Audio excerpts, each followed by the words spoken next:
Welcome to From the West Barn podcast. This week we're doing something a little different. I was recently on a podcast called Everyone Loves Guitar, hosted by Craig Garber, and I had such a great time. I wanted to air that on our channel. He said we could.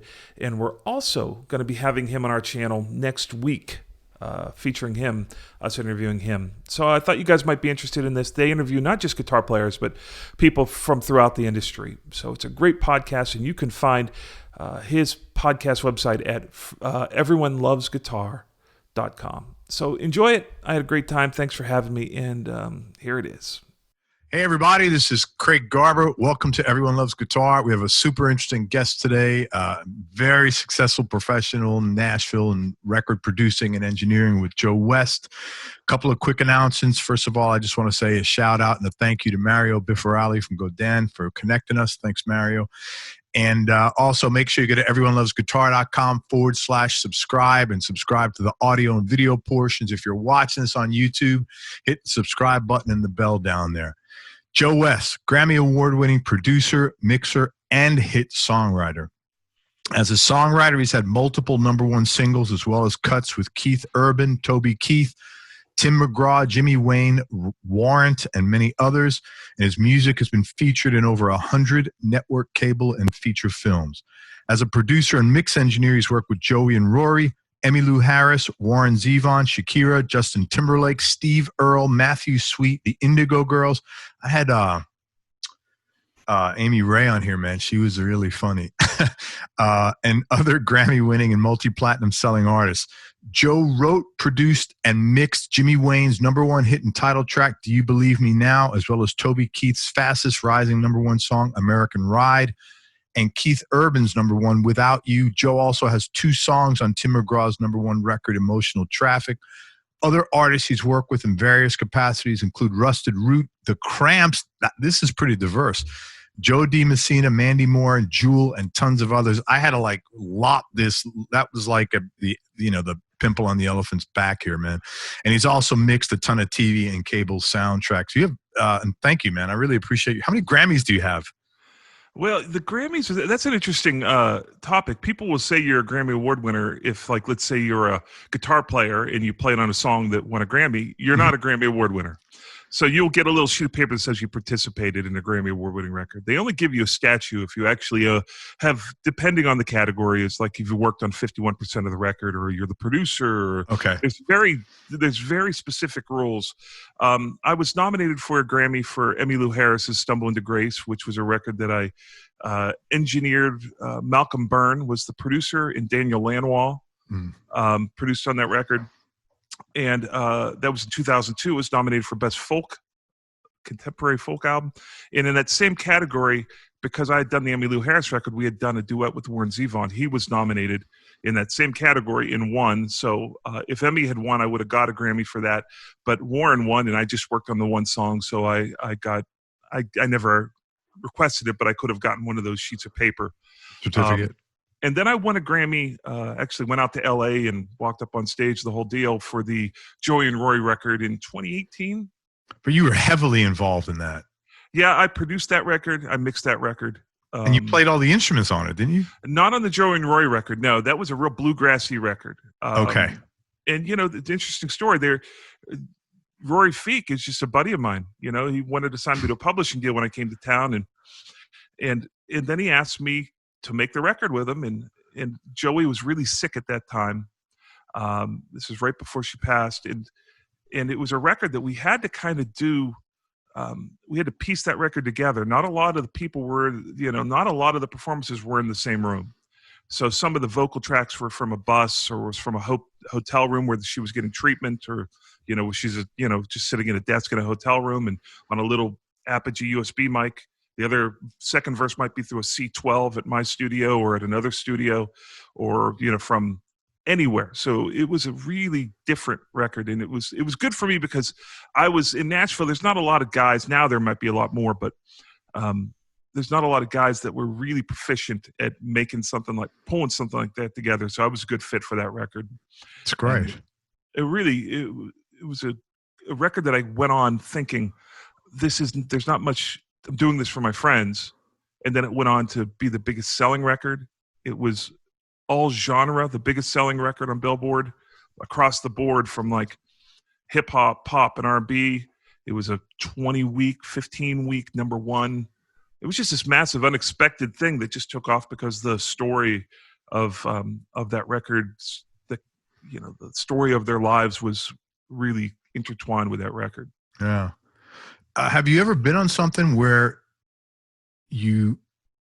something else like that where you weren't expecting it and it just exploded, or the other way where like, oh man, this is going to be everything, and it nothing? Every year. You know, I tell I got this little production school, and I tell my students that it's like you just got to plant as many seeds as you can, because you never know what's going to come up. And you're always working at the super high level. You're trying to be the best version of yourself. Sometimes you look back on it and say that came out better than I expected, or I missed it with that one. But at the end of the day, you never know what's going to pay the bills for the next 3 or 4 years. You know? That's true. I think in any entrepreneurial venture, you throw enough arrows, shoot enough arrows out of your quiver and something's going to stick, but you don't know what it's going to be. And usually it's not the reason you think. Yeah. All righty. Joe, thanks so much for coming on the show, man. You got like a tremendous background. I want to, oh, I thought you were signing off already. I was like, all right, Joe, it's been great. Thank you so much. Thanks for having me. You started out working as an engineer in Pittsburgh, and then you moved to New York. How'd you first get started in the music business, and what kind of break or what prompted you to go to New York? So I was in Pittsburgh, and I don't know if you've ever seen the movie Rudy. Yeah, but football. Sure. It felt just like Rudy, because I had applied to Berkeley in Boston. It was my dream to go to Berkeley School of Music in Boston. I got accepted. But, we were in the steel mill crisis, and there was no money. And I was expecting, and I don't know where it would have came from, but I was just expecting the money to show up. At that time, it was $18,000 either a year or a semester to go there. It was just beyond our means, and I never got to go. And I was like kind of crushed by it, and like feeling like the universe had let me down. And my father, who was a steel worker, who then was a janitor trying to make ends meet. So why don't you go up to a television station and sweep the floors and just be around it and see what could happen? And I did that, but I did it at a recording studio instead. And there was a really great guy named Greg Vizza who owned and designed and built this beautiful Mix magazine looking studio in Pittsburgh, a multi-room facility that was just the biggest room in town. And I said, hey, I'd like to sweep your floors. And he said, well, I need an engineer. And I said, I could do that. And just because I didn't know what I didn't know. And this guy took me under his wing. And 30 years later, I thanked him on stage at the Grammys in Los Angeles, because I told him I would as a kid. That is an awesome.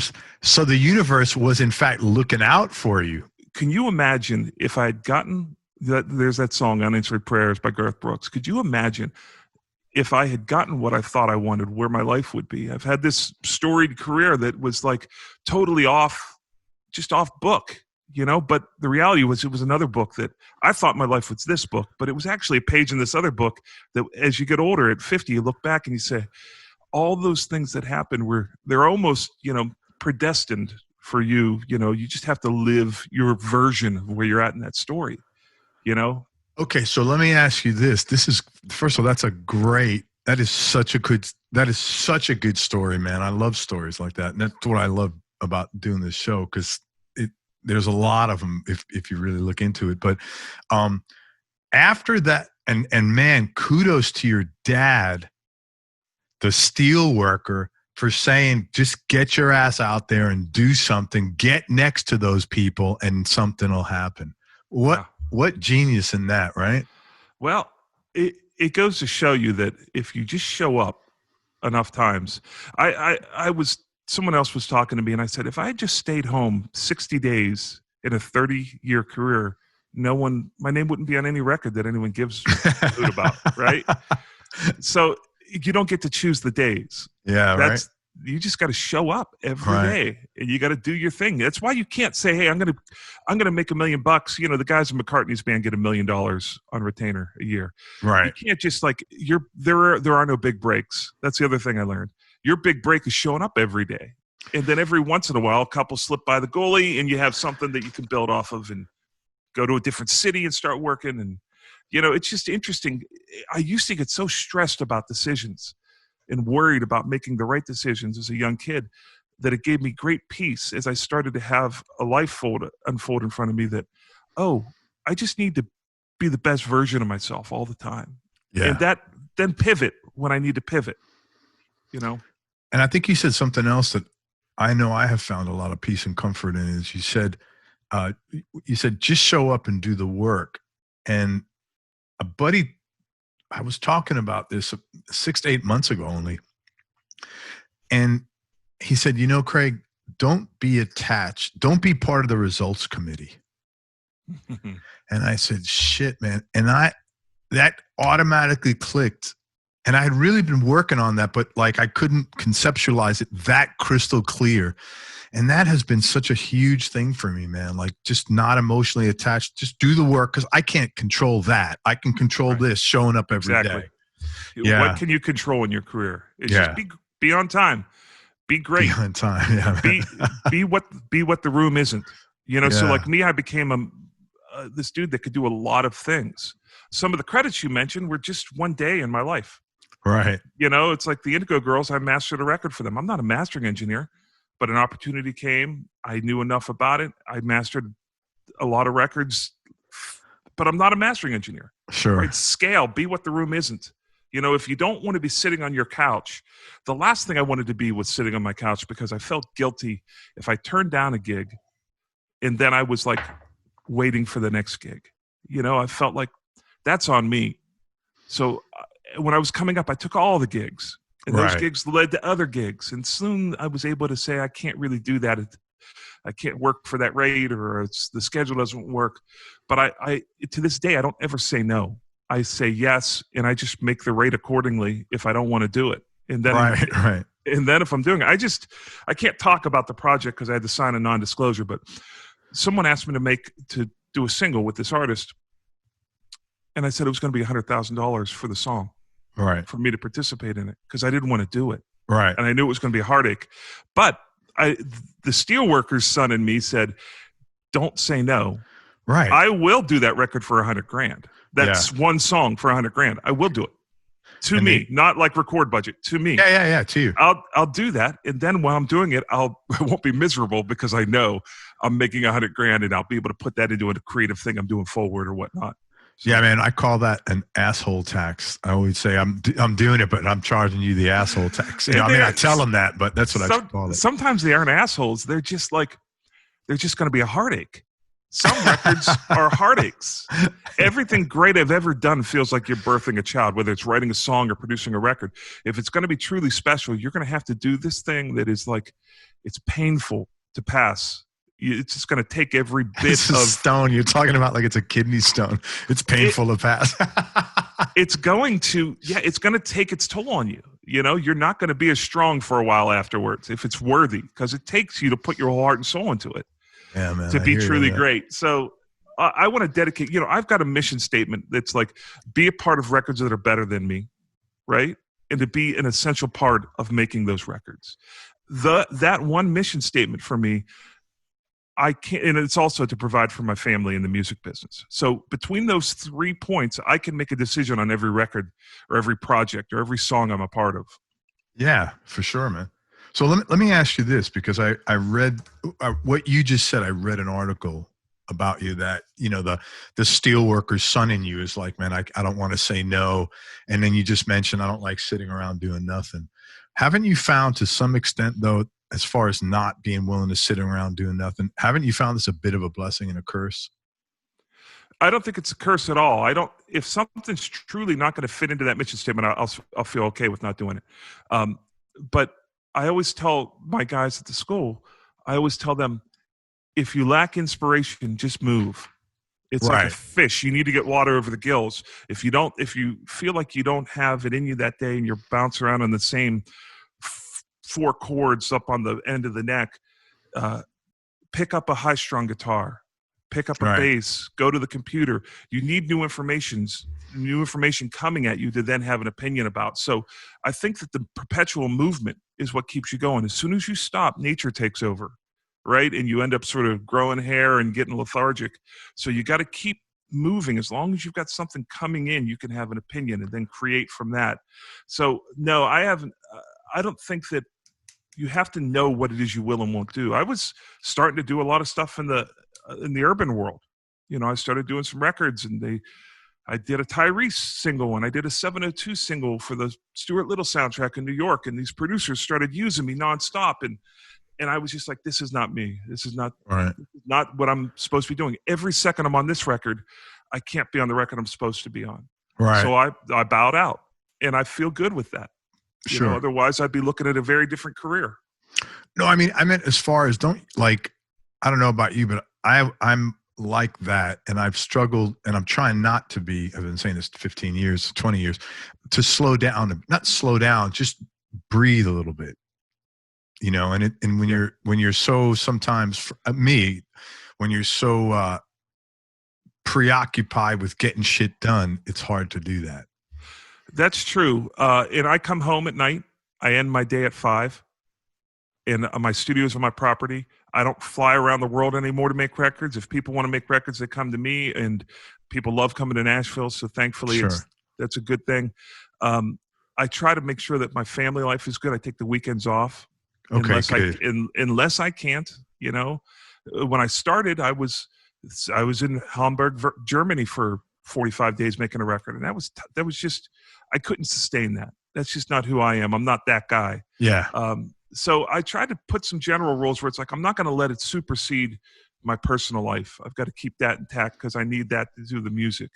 And Nashville is such a great town that you can actually do a bit more of that. New York, I couldn't do that.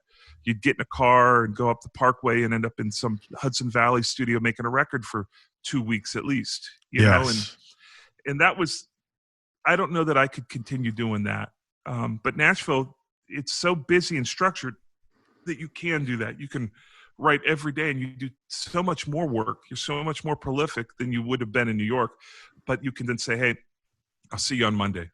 You know? Sounds like you got some good governors in place to make sure you're like you said, you're done at 5, whatever. So I mixed a Cash Money Millionaires HBO concert when I was in New York City, and ended up being a Billboard Gold DVD or whatever it was, you know, very successful show. And they had a bunch of really big artists in Cash Money that went on to have solo careers, like Ludacris and a bunch of guys. I believe he was in that band, but there's a bunch of guys like that. That one concert, I worked 51 and a half hours straight mixing that project. Oh, that's a lot, man. I had the longest session on record at this post-production facility. Some editor came in, one of the owners, and said, I owe you a steak. I had 48 hours of my longest session. You know, those days are behind me. Yeah. I don't do 50. It was 52 hours, not of like chilling. It was where you were sitting there in front of detail. That's a lot. It's pretty intense. 52 hours straight. And they kept coming into the control room and saying, good news, we're going to lease a helicopter and take it to JFK. There's another flight to get it to air on HBO. I guess it was airing out of the West Coast. And they'd come in later. Hey, good news, we're going to send it courier via this thing. And I was out of it by the end of it. But, you know, those are the good things. You know, I look back on those days of being young and doing those records. That I love them. They're a great part of being able to tell these stories like this. But but that's not for me now. That's just where I'm at. No, I hear you, man. 100%. I couldn't do it. Okay, so what made you move to the city? So I was in Pittsburgh. I'd finally gotten to the point where I was competent. This guy was so patient with me. I would guess out of 1,000 mentors, I would have been fired by the rest of them. This guy was extraordinarily patient. And once I got competent, I started to get good. And then I started to be one of the few guys in Pittsburgh, which is a secondary market, you know, that if you're making a record, you should be making it maybe with this guy. You know, I was one of those on that list and making records that were getting noticed. And I had done this band called High Voltage, which was like the coolest Alice in Chains Saigon kick rock band, which, you know, is my secret passion. I love making those records. I don't get to do a lot of them anymore, but this really big producer named Ron St. Germain, who had done Bad Brains and done the Living Colour record that was so big, and the Stones, he decided that he wanted to steal this band off of me. And I was so like honored that this guy wanted to steal this. He heard my record and wanted to steal this band off me. I was so honored that I asked the manager of the band if I could pick Ron St. Germain up from the airport, where he flew in on his own private twin-engine plane. Nice. So I go up to Pittsburgh International Airport and I pick up this guy. And on the way back, I'm just like, I'm this starstruck kid that's saying, hey, man, one day, what if I could be like this dude, right? How amazing is this dude? And he's the one thing I remember, two things I remember. I remember that he felt like he hadn't made it yet, which really for me sunk in and made me think I'm going to really appreciate the success when I do have it. I'm going to just like celebrate it as it goes rather than being, I need more. The other thing he said was, you got to leave Pittsburgh. So the next week I moved to New York City, or I planned just like that. Moved to New York City, not knowing anybody. One of my assistants, Romeo Thomas, went up with me and we got an apartment. Romeo eventually was working with Columbia and Epic and now rose through the ranks to, be like the GM of some big labels or director of operations but now he's in a company with Ben Berkman and James Diener. He's a partner with them in a company called Free Solo out of San Francisco. So he became a giant success in the music business. So the two of us were just up there, with machetes going through New York City trying to make it happen. Where'd you first live? If you come across the Triborough Bridge, as soon as you land on the land there on the other side in Queens, you'll see there's a Dunkin' Donuts right above on the corner. I lived in the apartment above that. That's so funny. Was it like Astoria or just Astoria, Queens? Yeah. Right. On the N train, and we got robbed 4 times in that apartment. Tuition. That's your tuition for living in New York. All we had was like VCRs and clock radios. There was nothing to get. So that's wild, man. So, okay. So you get to New York. How did you get your first gig? Like what started, how did the ball start rolling? So I was still doing a lot of records out of Pittsburgh because Pittsburgh had this explosion where Rusted Root was happening. The Gathering Field was signed to Atlantic. The Clarks were signed. Brownie Mary, all these, we had 4 or 5 bands, all had major label record deals. So I was still doing a lot of records from my old life where they would come up and we would go up to the Hudson Valley to like the Clubhouse or Bearsville and make these records. Yeah. So I was doing a lot of that as a freelance guy. And then I walked into a studio in New York City. I couldn't really get in and become an assistant at Hit Factory just because I was beyond that. Yeah. I couldn't support myself, and I was just, I would have been sitting at a desk. It just wasn't going to work. So this guy had a studio in a rehearsal room called Smash Studios. His name was Clay Sheff. And it was like, it's the most happening rehearsal studio in New York City. And they had this whole floor, and then he bought the floor above him. He had a Trident console in the studio in the end of his rehearsal rooms. And I said, hey, man, let me pick up some work. And he said, oh, I'm so busy. I got all the guys I need. Thanks anyhow. And I said, give me one session. Just give me one. He gave me one, and I ended up being the chief engineer of that place. He built an SSL room on the next floor called Gallery, and I ended up running these, essentially being the guy at these 2 studios, and as well as doing a ton of freelance all over the city with whatever records I could do. But, once I got my foot in the door there, and it was just like, I don't need you. I realized that for every hour I worked, he made $75. Right. So I wasn't a cost center for him. No, you're a profit center. That's why he hired you. Yeah. And then it was just a matter of like, oh, how much money do you not want to make by not hiring me? So he never really hired me. I was always freelance there. And I just made a way for myself there. And I used that basically. I did a lot of mixing. That SSL room, I was actually exclusively leased. I worked for a production duo called the Berman Brothers, who did a bunch of big dance and pop music. We did Hanson, Mbop, and Amber, This Is Your Night. We did all those records. And so they had me in this room just mixing records nonstop. And I was the only client in that SSL room for years and making a ton of records. So yeah, that was my home base, but I was all over New York. New York used to have all these studios like Looking Glass. I don't know what's left. Sorcerer's Sound, Pyramid, all these SSL API rooms, Neve rooms, that you can go make records, and you could do it for under $1,000 a day for a day rate. And that was a doable thing back then. And so you basically took the same formula though, that you went to the guy and said, hey man, let me sweep your floor. People, It's funny because I tell my kids the same thing now when they're, my kids are older now. And whenever they try to get a new opportunity, I say, and I can't get in the door, I said, tell them you'll work for free.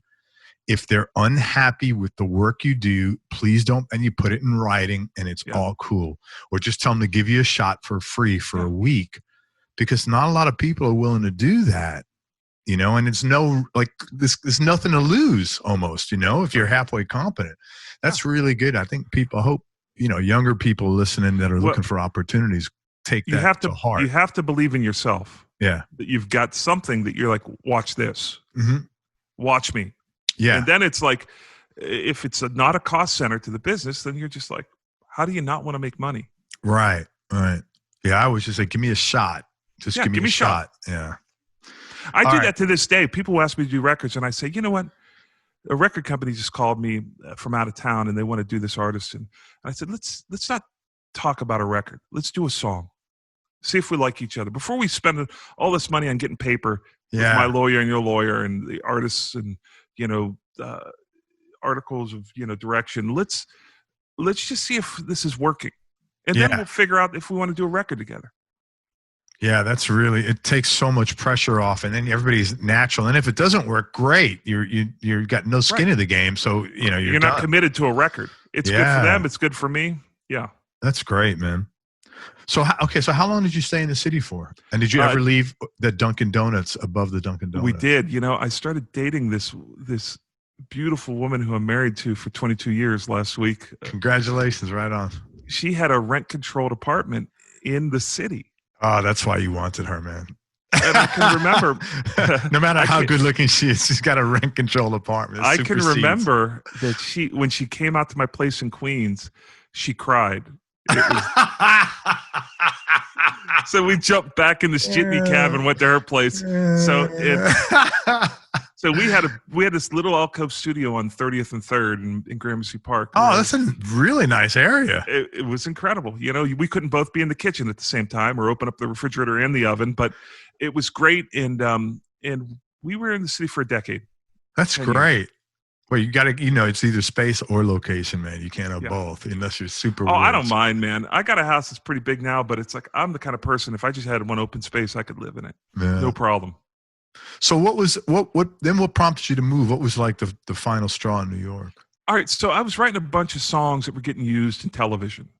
And I was starting to see that, oh, wow, people will actually pay you for your songs that you write, which was like foreign to me because I came up in the rock world where you just like the songs were just part of making records, right? And you were doing this record thing and being a band.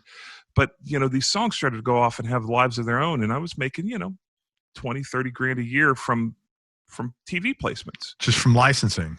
Yeah.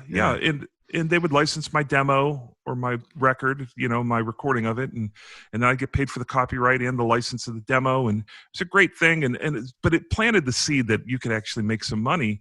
The songs can go out and make money. And you don't have to be there, by the way. My whole life was like every hour I get paid X. Yeah, you're trading. For a song, I get paid this, but I'm in the room. So this residual money was highly, it incentivized me to like pursue it. And I just loved doing it. Anyhow, it was part of my process.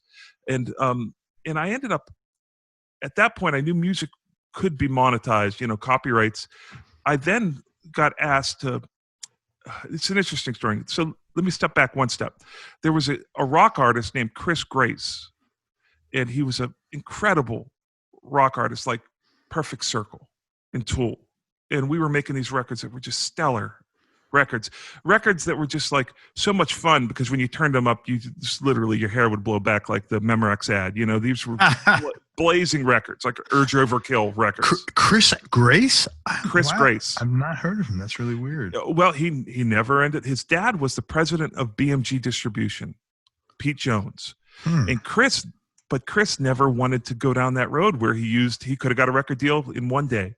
Yeah. But he didn't. That's why he changed his name, and he wanted the music to speak for itself. And so he was this artist who was doing really well, and we were making these great records. Maybe made 4 or 5 things together. Maybe they weren't full records, but this EPs and whatnot.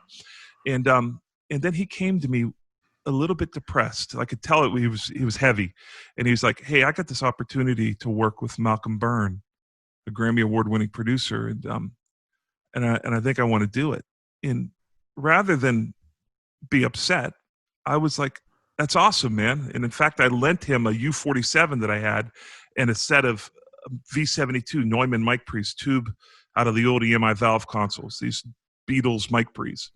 I lent him for his vocal chain. So he took those and went and made this record with Malcolm Byrne. And he would send me songs along the way. It was a really cool record. And Malcolm mixed the record, and the management and label that was doing it they weren't feeling it. So Chris asked me to mix a couple of the songs, and I did. And Malcolm evidently loved them. And so we did that record together. So I was back in the ether with that. I wasn't producing, but I was mixing the record. And then Malcolm asked me to do a Sparkle Horse record with him and a Rachel Yamagata record. And then Malcolm said, hey, I'm going down to Nashville to make an Emmylou Harris record. He had just won a Grammy for her Red Dirt Girl. And then he asked me to go down and make this record with him and Daniel Lanwall. Dan Lanwall came in for a couple of weeks and worked on the record as well. And so I came to Nashville and I made this record. Spent maybe a month and a half here. So I got to feel what Nashville was all about and get the sense like there was it was a songwriter's town. Yeah. The business really is able to stay as robust as it is because the songwriting publishing business that happens, all these studios are able to book time that aren't album dates, they're demo dates. So I made this record. When I came home, I just told my wife, who, by the way, was the only one in the household that had a legitimate job with benefits. Right. I told her I wanted to move to Nashville, and she remembers it very differently. This is like a total parting of the stories here, but it ended up leading me to make the dive. She quit her job. We just had a baby. She was going to stay at home, and we moved to Nashville with really not knowing anyone once again. You know, so got to town, and we had sold our house in New York, kind of at the top of the market. We had a house in Cornwall on the Hudson, just north of the city. Oh, it's pretty there, man. So we had this little stipend of money. And the week that money ran out, I got my publishing deal. And it was it was so crazy that I was convinced that if we had made half as much money, I would have got a publishing deal twice as fast. You know, it was one of those deals. So we were in Nashville trying to, I was signed to Sony ATV and, whole new start where it's just like I started to turn down mixing gigs because I just couldn't fit it into my writing schedule. I was full on writing and producing the stuff. I leased RCA Studio C on Music Row. There's a famous studio here that did all the Elvis records. And just the history is, it's museum. In fact, the Studio B is a museum. Studio A is where Dave Cobb is now, but it was Ben Folds' studio. It was the big scoring room with 100-foot ceilings, and it looks like you could fit a whole orchestra in it. And I had what was Chet Atkins' old room, which was a smaller production space on the other side of the building. And I was just hunkered down there, writing every day, mixing, making records. I had turned down a ton of really lucrative mixing gigs because I just couldn't be distracted, which was very difficult for a guy like me. But 3 years into it, I had my first number one as a songwriter and a producer. So, okay, go back to that. How did you know it was the right thing to do to turn down those gigs? I couldn't physically do it. I wasn't able to be in my publishing contract and be as plugged in as I needed to be because you had to be all in on that. Yeah. And the mixing gigs, while they were lucrative, I was getting between, if I was working for $1,500 a mix, I was getting points on the record. Okay, so it was like $2,000, $2,500, maybe $3,000 occasionally to mix these records, and I had them back to back to back. So I was doing a lot of records, but I just couldn't do it. I couldn't do that. I had to do the songwriting thing. At least I wouldn't have done it in any way that would have been productive to either of them. So I just had to make the decision to do it. What led you? What was your decision making process where like your heart or your head or both said, I need to stay with this? Well, the other thing you got to consider is when you're making decisions in the music business, you can continually get an opportunity put in front of you that's going to take you off your path, like me going doing hip hop and urban music. Yeah. Or me going and doing a bunch of boy bands and pop songs because I had a record. I did the Moffats record that sold 6 million copies. Right? That's cool. So I could be locked up in a studio doing boy bands, but it just wasn't why I got into the music business. And being wired the way I was just always pursuing what it is I felt I was called to do, what I enjoyed doing. If I was doing boy bands, I'd want to pull my hair out after one or two of those records. Sure. So it was just, it was risky, but I could see that if I was unmotivated by it creatively, well, then I was going to phone it in, and it wasn't going to be anywhere near as good as it would need to be to show up on anyone's radar. So that was my decision. It was risky, but it worked for me.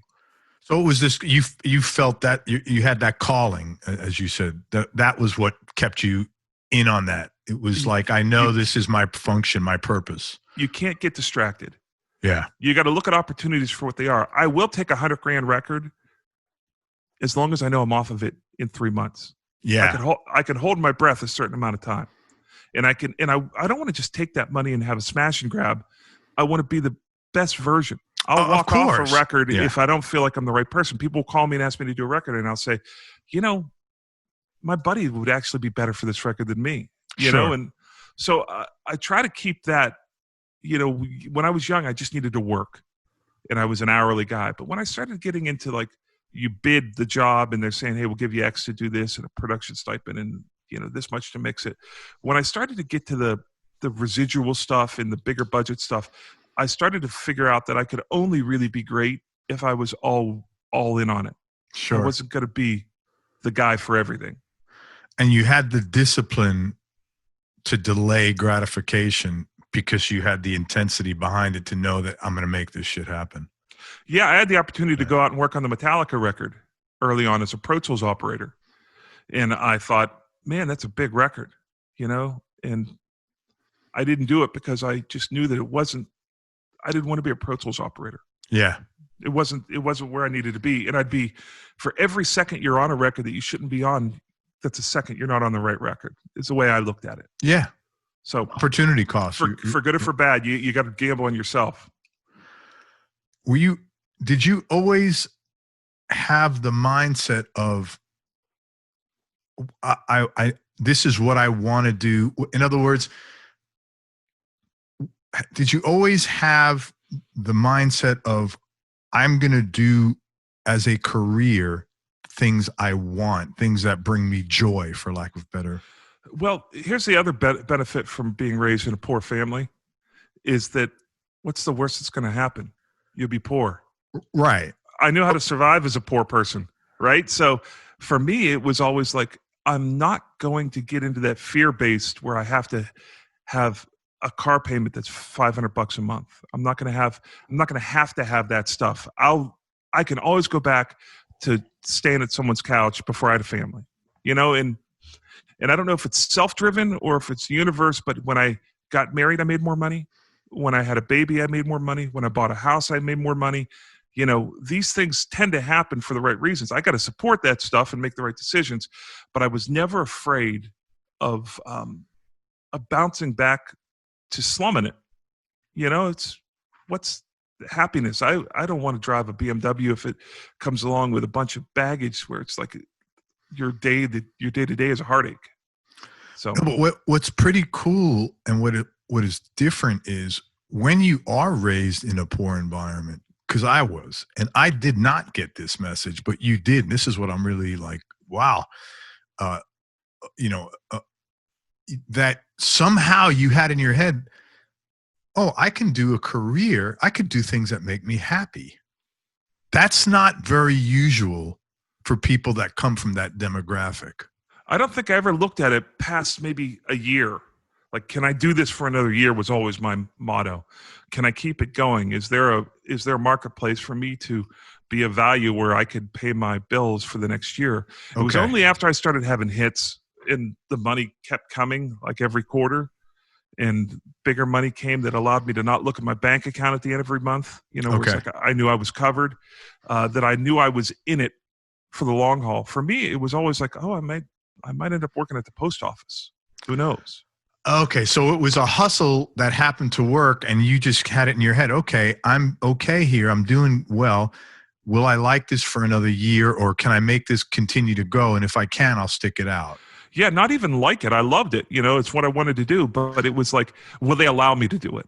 Will it be financially irresponsible for me? Will I live on the streets if I do this? It's like, how do I stay in it another year? That probably stopped whenever I started having big mixing contracts where I would get paid, you know, a couple $grand to mix a song, you know, and you're doing more than one a day. You're starting on another one in the middle of the day. You put 3 records together. Next thing you know, you got 60, 80 grand coming in, you know? Sure. So that's whenever I got a little breathing room. But before that, and then I thought of it more like, I'm kind of in this now. I'm not the guy that's participating in the pickup game of basketball. I'm signed to a team. Right. I've got a little runway in front of me. Interesting. Thank you for sharing that. That was really cool. Okay, so I think I have these facts right. Your first #1 song with Jimmy Wayne, Do You Believe Me Now? You wrote it, you mixed it, you produced it, and you played most of the instruments on there. Is that correct? I just want to make sure my facts are okay. So this thing, once it explodes, like, what's going through your head as far as like anything musically, career-wise, anything, personality-wise, family-wise? And how did that, if it changed, how did that change your outlook on any of these things? Well, that was my first #1 as a songwriter. Right. I had stuff that was, you know, big records prior to that I had worked on, but I didn't own content, you know, that I own. People think you sell your songs, you know, they say, hey, I want to sell my songs like you do. And it's like, well, I never sell them. You know, I get paid every night that Toby Keith or Keith Urban plays my songs. I still get paid when they play on the radio. It's still, I own those. We license them to them. So when the first one happened, Jimmy was in a record deal with Big Machine Records. They had a record finished with him.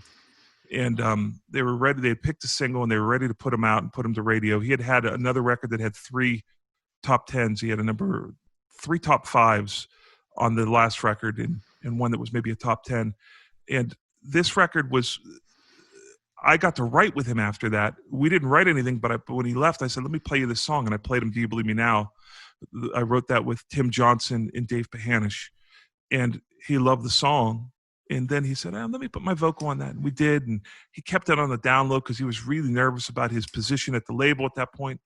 He eventually played it for the label and they kind of blew their doors off. It was very unlike what was happening in town. You know, they were doing all these linear, not track built sessions, but sessions that were 7 guys playing at the same time, you know, the country records. Yeah. And this was kind of out of left field, kind of like Vertical Horizon, you know, just a lot of hooks. And it was track built because we didn't have the budget to do it any other way, you know? So, but it had a real special thing because it was track built.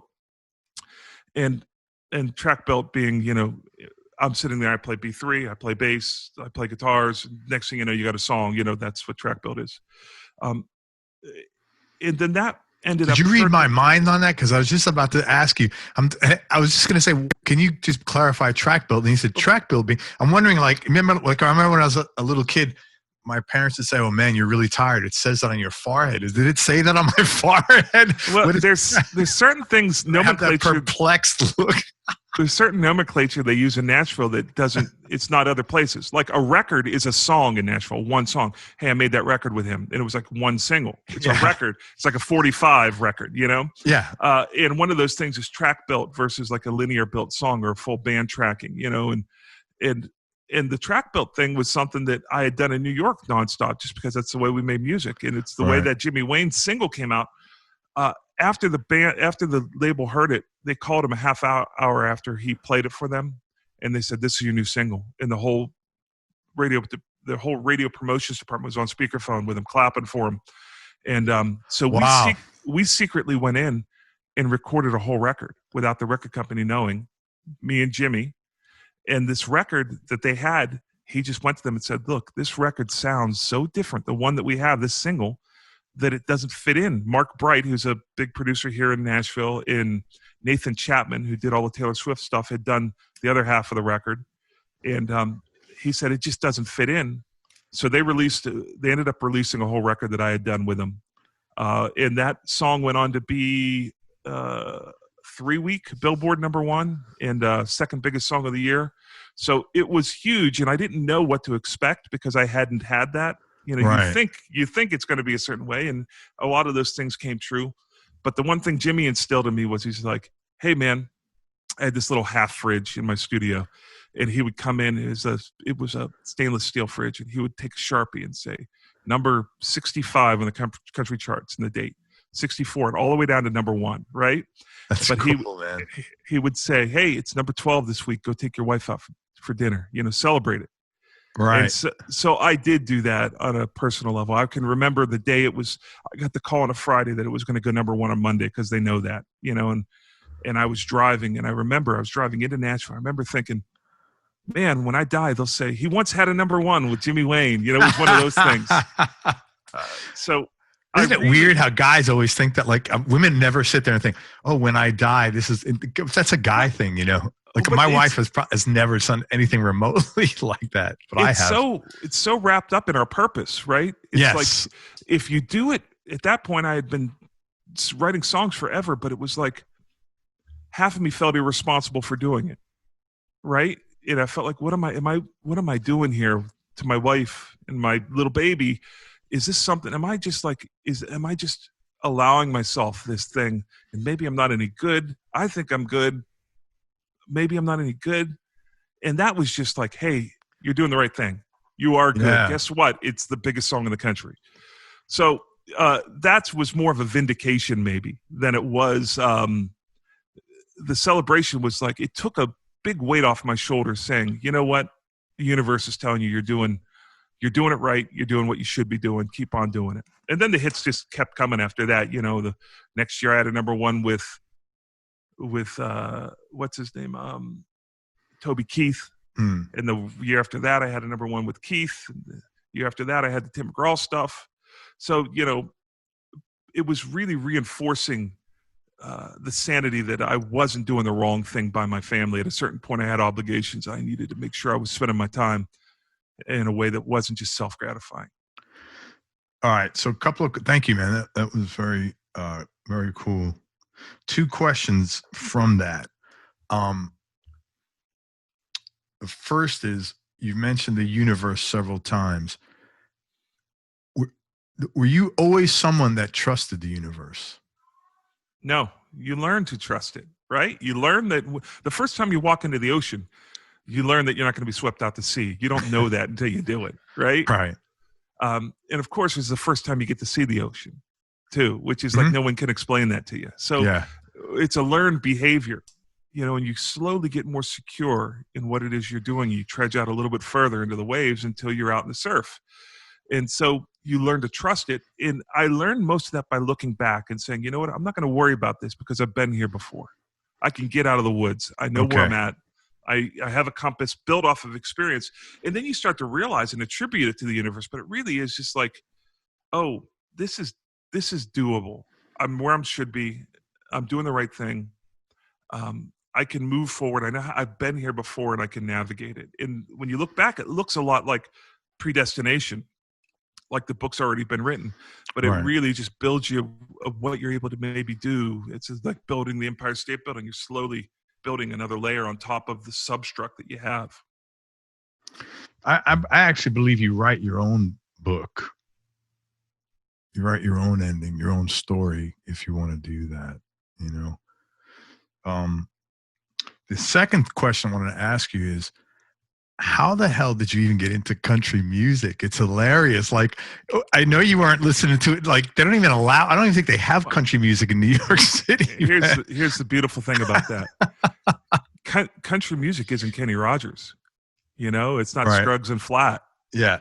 It's if you look at the history of country music, it's recreated itself. I moved to Nashville, and the biggest catalyst for me coming was that Keith Urban was putting records out, and I felt like Keith Urban could have been part of the Eagles.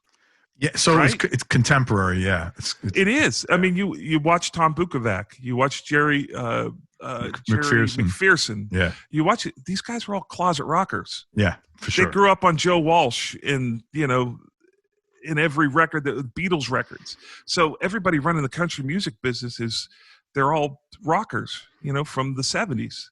So that's really what country is now. When the Eagles did release that record years ago, they released it in the country market. That's just where they're at now. That's where the music is. So I felt like it wasn't a swing for me. It was the music I was already writing, which was 70s rock.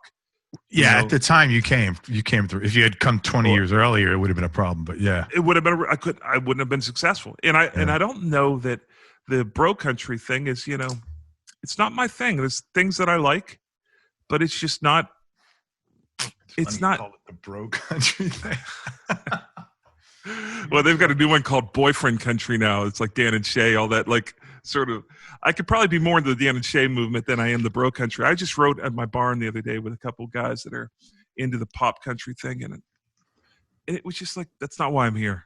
I can do it, but I'm not going to spend too much of my time doing it. We went to a show. I'm not going to say who it was, but a while back, my wife and I, and it was kind of like bro country. And she's from the UK, and we've been together 28 years, and she's been here a long time. But in her very innocent way, she said, "Craig, this is like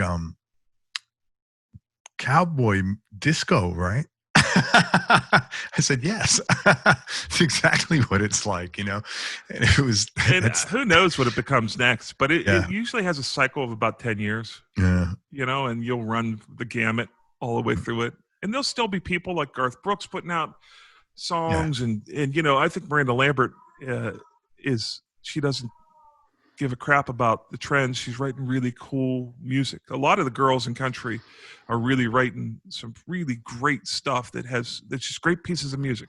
And a lot of people are just doing that center of the sun thing where it's like they're just pounding on the same old drum. Yeah, and I guess it is what it is.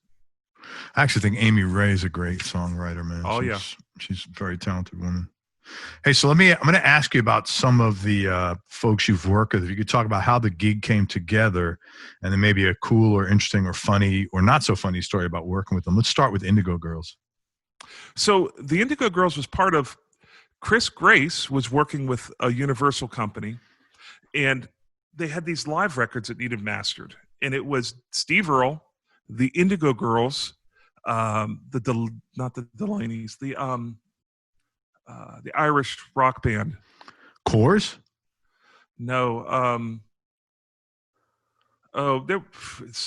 There was 4 or 5 records I mastered, and I literally spent a day on each of them. So there's not really much of a story. A lot of people say, "Hey, what about that Justin Timberlake thing you did?" And I mixed a radio version for Senorita, but it was one day. Yeah, okay. And it was like, I came in, I did it, it went off. I did a Shakira single. I did Wherever, Whatever, Whenever, her first big hit.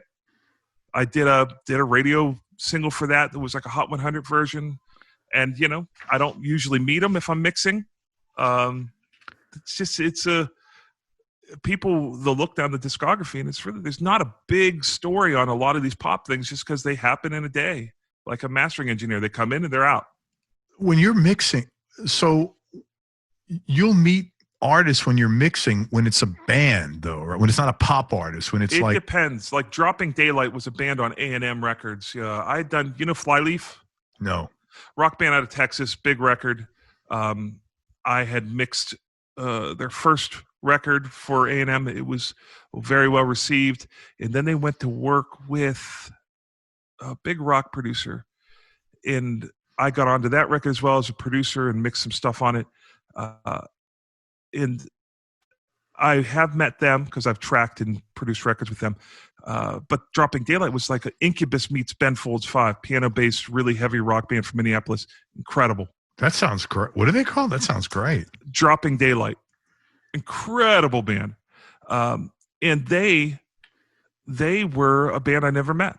I don't think I ever met those guys, but I've mixed I think all the singles on that record, so a lot of times things come in via FedEx in the old days or via the internet today. I mix it. I don't meet anybody. David Bendeth had produced the record, and David Bendeth was a big rock producer out of New York and had done Breaking Benjamin and a bunch of records, and I never met David either. So a lot of these records, I'm just in and out. But when you mix, doesn't somebody like from the hey man, I like the mix, or maybe change this? No.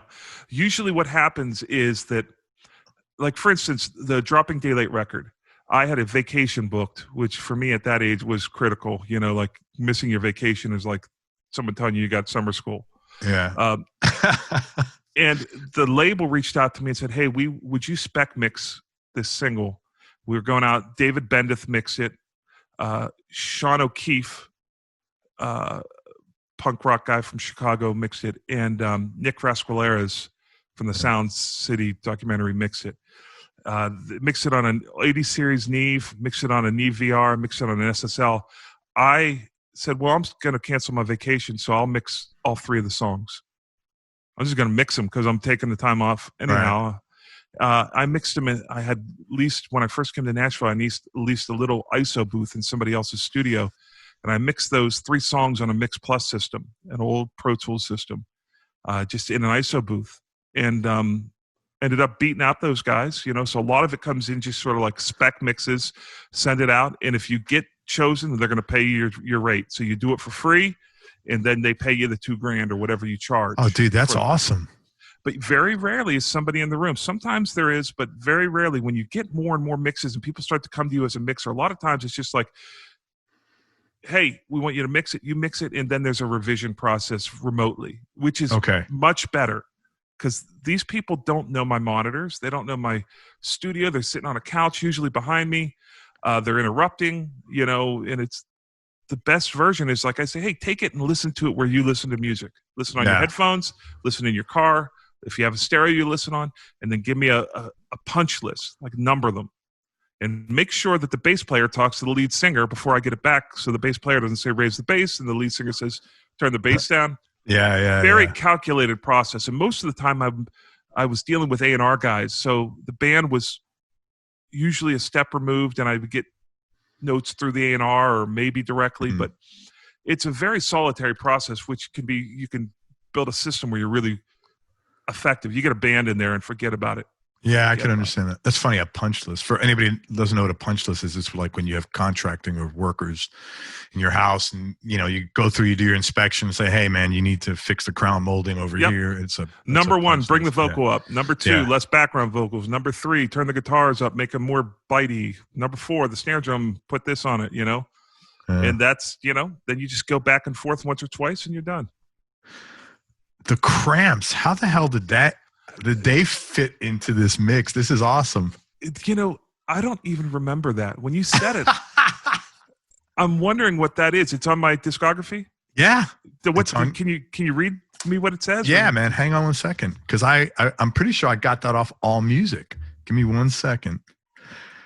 And there was a couple on there that I almost was sure were not correct. But I was hoping this was, because I'm not like a diehard crazy. Where are they from? The Cramps are like from the city, I think. Hang on a second. You know, there's records that you do that you're really, really entrenched on, and you're part of the whole creative process. And there's records where you come on and you do the tracking date for one day. You get them set up, and then they go on their own and do the rest of the tracking. You know, like at my barn, Mercy Me, a big Christian band, just recorded their last record at my barn. It was nominated for a Grammy. I went down there the first day, got them sounds, and then David Garcia, the producer, was running Pro Tools. So I went up and smoked a cigar on my porch. And then the next day I went down and got sounds again, just made sure everything was turned on. And then I went up and sat on my porch. Occasionally some of the band would come up to play with they bring their kids to play with my German Shepherd. And the third day I went to Florida. So they were in my studio working for a week without me. So sometimes I'm on records like that as well. Where this is on your website. It's Universal Buzz mastered live concert for you. So you mastered that. Yeah, that was part of that. You know, I probably mastered 5 records for them. That was all through Chris Grace. It's another funny thing. People think, you know, band, I'm in demand. The Cramps want to work with me. Chris had these records that he'd mastered, and I was a guy that he trusted. So I mastered the Indigo Girls, Steve Earle, the Cramps, 2 others that I can't remember. One of them was this Irish they're from Sacramento, by the way, not from the city. Let me see. Let me go on your this is mastering. Let's see here. Badly Drawn Boy. Yeah. Oh, Dropkick Murphys. Dropkick Murphys. That's what I was trying to think. Yeah, that's it. These are all records that they were live records, and they were done in 5 hours for me as a mastering guy. And it's like, if you love that band, you think there's a great story there, but the reality is like Warren Zevon, on his record, listed, credited. Yeah. That's the record that won the Grammy. And it's right. like, I spent one day doing a duet with him and Emmylou Harris. Did you get to work with him? No, he was very sick at this point. Yeah, I was wondering. They sent files to us in Nashville, and we did Emmy's vocal and shipped it out, and it got mixed. So my role in that is fairly insignificant, other than being credited. There's other records that are monumental for me that I wasn't even credited on. That's just the way it goes. Talk about a couple of those where you really liked the record. I'm not looking to get controversy or anything like you weren't credited, but just any project that you have. Talk about a couple of projects that you really liked. I'm trying to think of a good one. Well, like the Mercy Me record. That record was nominated for a Grammy, recorded in my barn. I don't think I'm credited on that record, but the first day I was the tracking engineer, got all the sounds up, and then handed it off to David, who was sort of the producer and Pro Tools operator. But I'm not even credited on that record, other than the studio being credited. And no big deal. I want to help those guys. I like them. They live down the road. They're good dudes. And, I don't really dwell on stuff like that, but I'm sure there's just so many times where, you can either get angry, but I have the world's best music business story. Okay, tell me. There's an artist in Nashville. I was supposed to go out to Los Angeles to write with Keith Urban. Nicole was making a movie. He was stationed out there. So, as it often happens when you get these bus calls where they're like, hey, you're going to go out on the road for the weekend with this band and write with them in between their shows. They always get canceled last minute, or there's it just happens all the time. So my date to LA got canceled with Keith. So I had started 2 or 3 things that I just loved, and I was like, okay, song-wise. See if he likes any of these, right? Okay. And that way we'll have a jumping off point, right? You're right with Keith. You don't want to waste his time being uninspired on his bus, right? Yeah. So I was writing at Starstruck, which is Reba's studio, Reba McEntire's studio in Nashville, big, beautiful studio. I was writing in one of the writing rooms there, and in comes this artist signed to Big Machine Records, who had won or came in second on a TV show, and it was just a bust of a day. We were not getting anywhere. Very little synergy between the two of us. Not his fault, not my fault. Very rare that it happens, but it happened that day. But he sounded just like Keith, and he had a record deal. And I thought to myself, well, maybe I'll play this song for him. It's finished at this point. I finished the song. So I play him this song. He loves it. I bring him into the studio. I track it like a full record because I had already had the number one with Big Machine and Jimmy Wayne. I thought, hey, man, let's do this again. Same thing. And so I cut this thing to the teeth. It sounds like a massive rock record, big, happy summer song. And put his vocal on it. Had to push the living daylights out of him, really unique phrasing and really reaching for him. The range of it was big, but we got a great vocal on him. And I sent it to him, and he's like, oh, my God, I love it. It's fantastic. And calls me back the next week and says, hey, I lost my record deal. So, hey, I feel for him. It's one song for me. It's his career for him, right? So I said, oh, man, I'm sorry. And I get it. No problem. A year later, he sends me an email saying, hey, that song that we wrote, I entered into a songwriting competition. And I was like, what?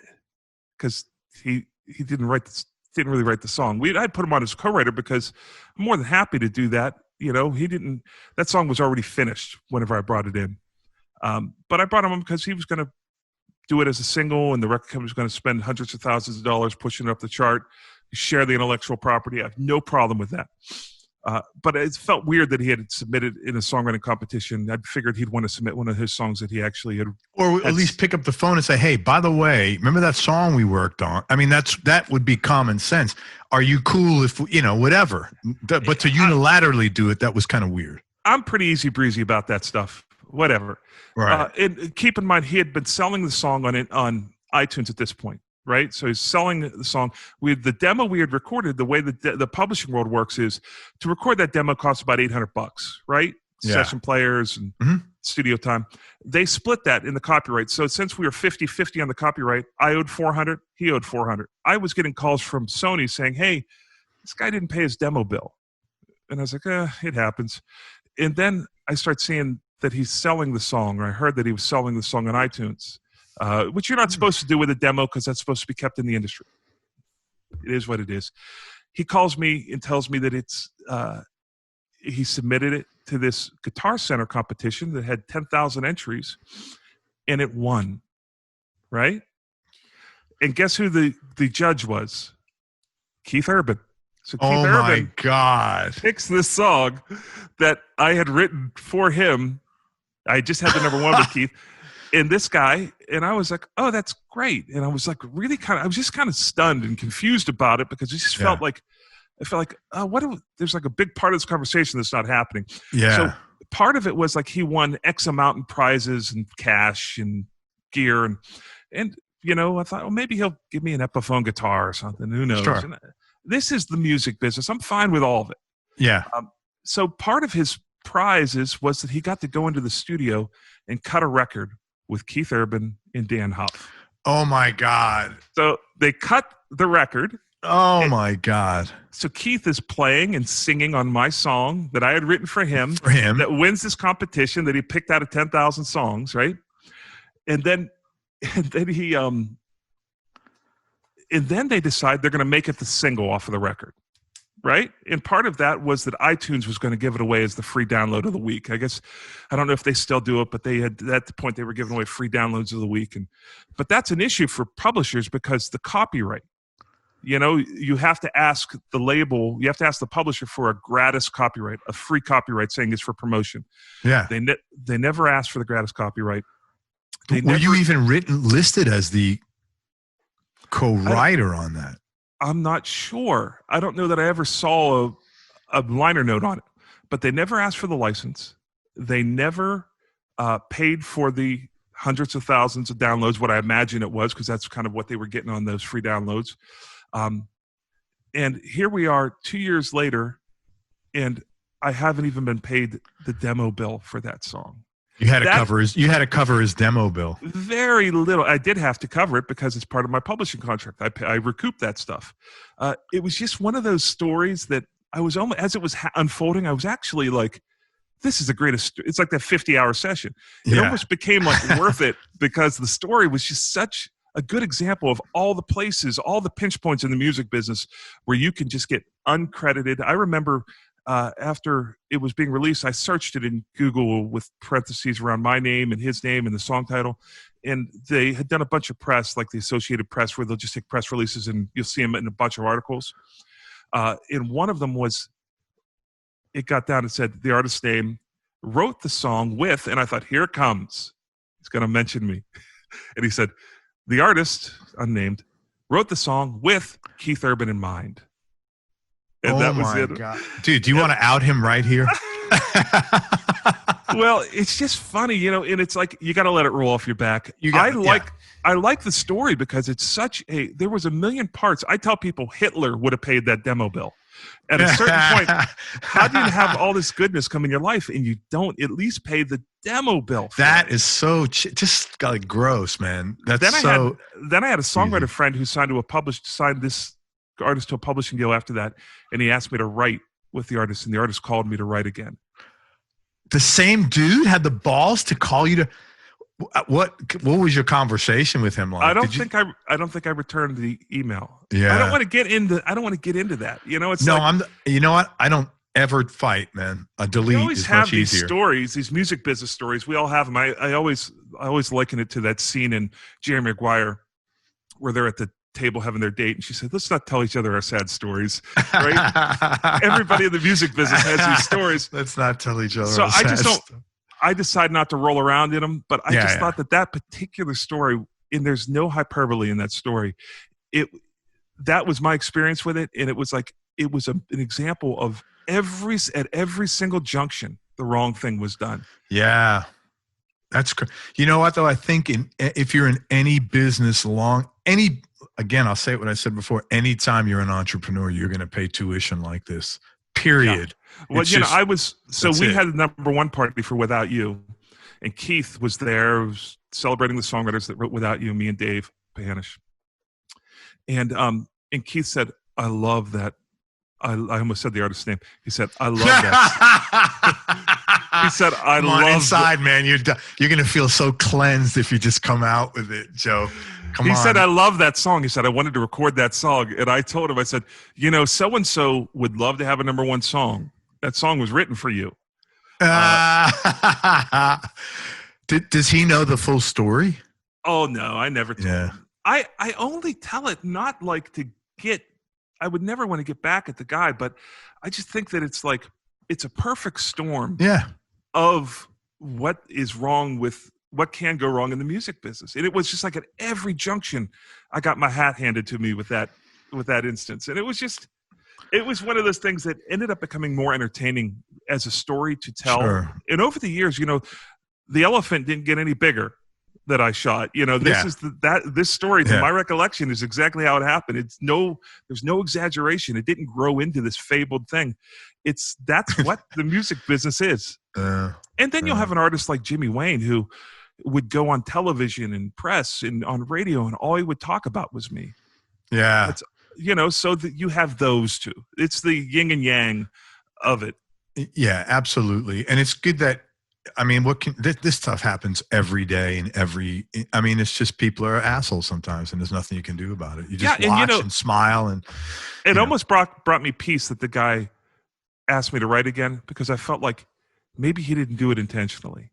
Like he had to have thought he didn't do me dirty because he asked me to write again. No, people like that just have no moral compass, man. Like it almost made me feel better about it, because it was just like an absence of mind situation, even though if he could see it from my eyes, it would be horrific, right? But it was just what it was. But that's the problem. People that do stuff like that, they don't see things from other people's eyes. It's like just narcissistically driven, and you know, it's about what's in it for me. And because the thing is, if he would have done the right thing by that, he probably would have had just as much success.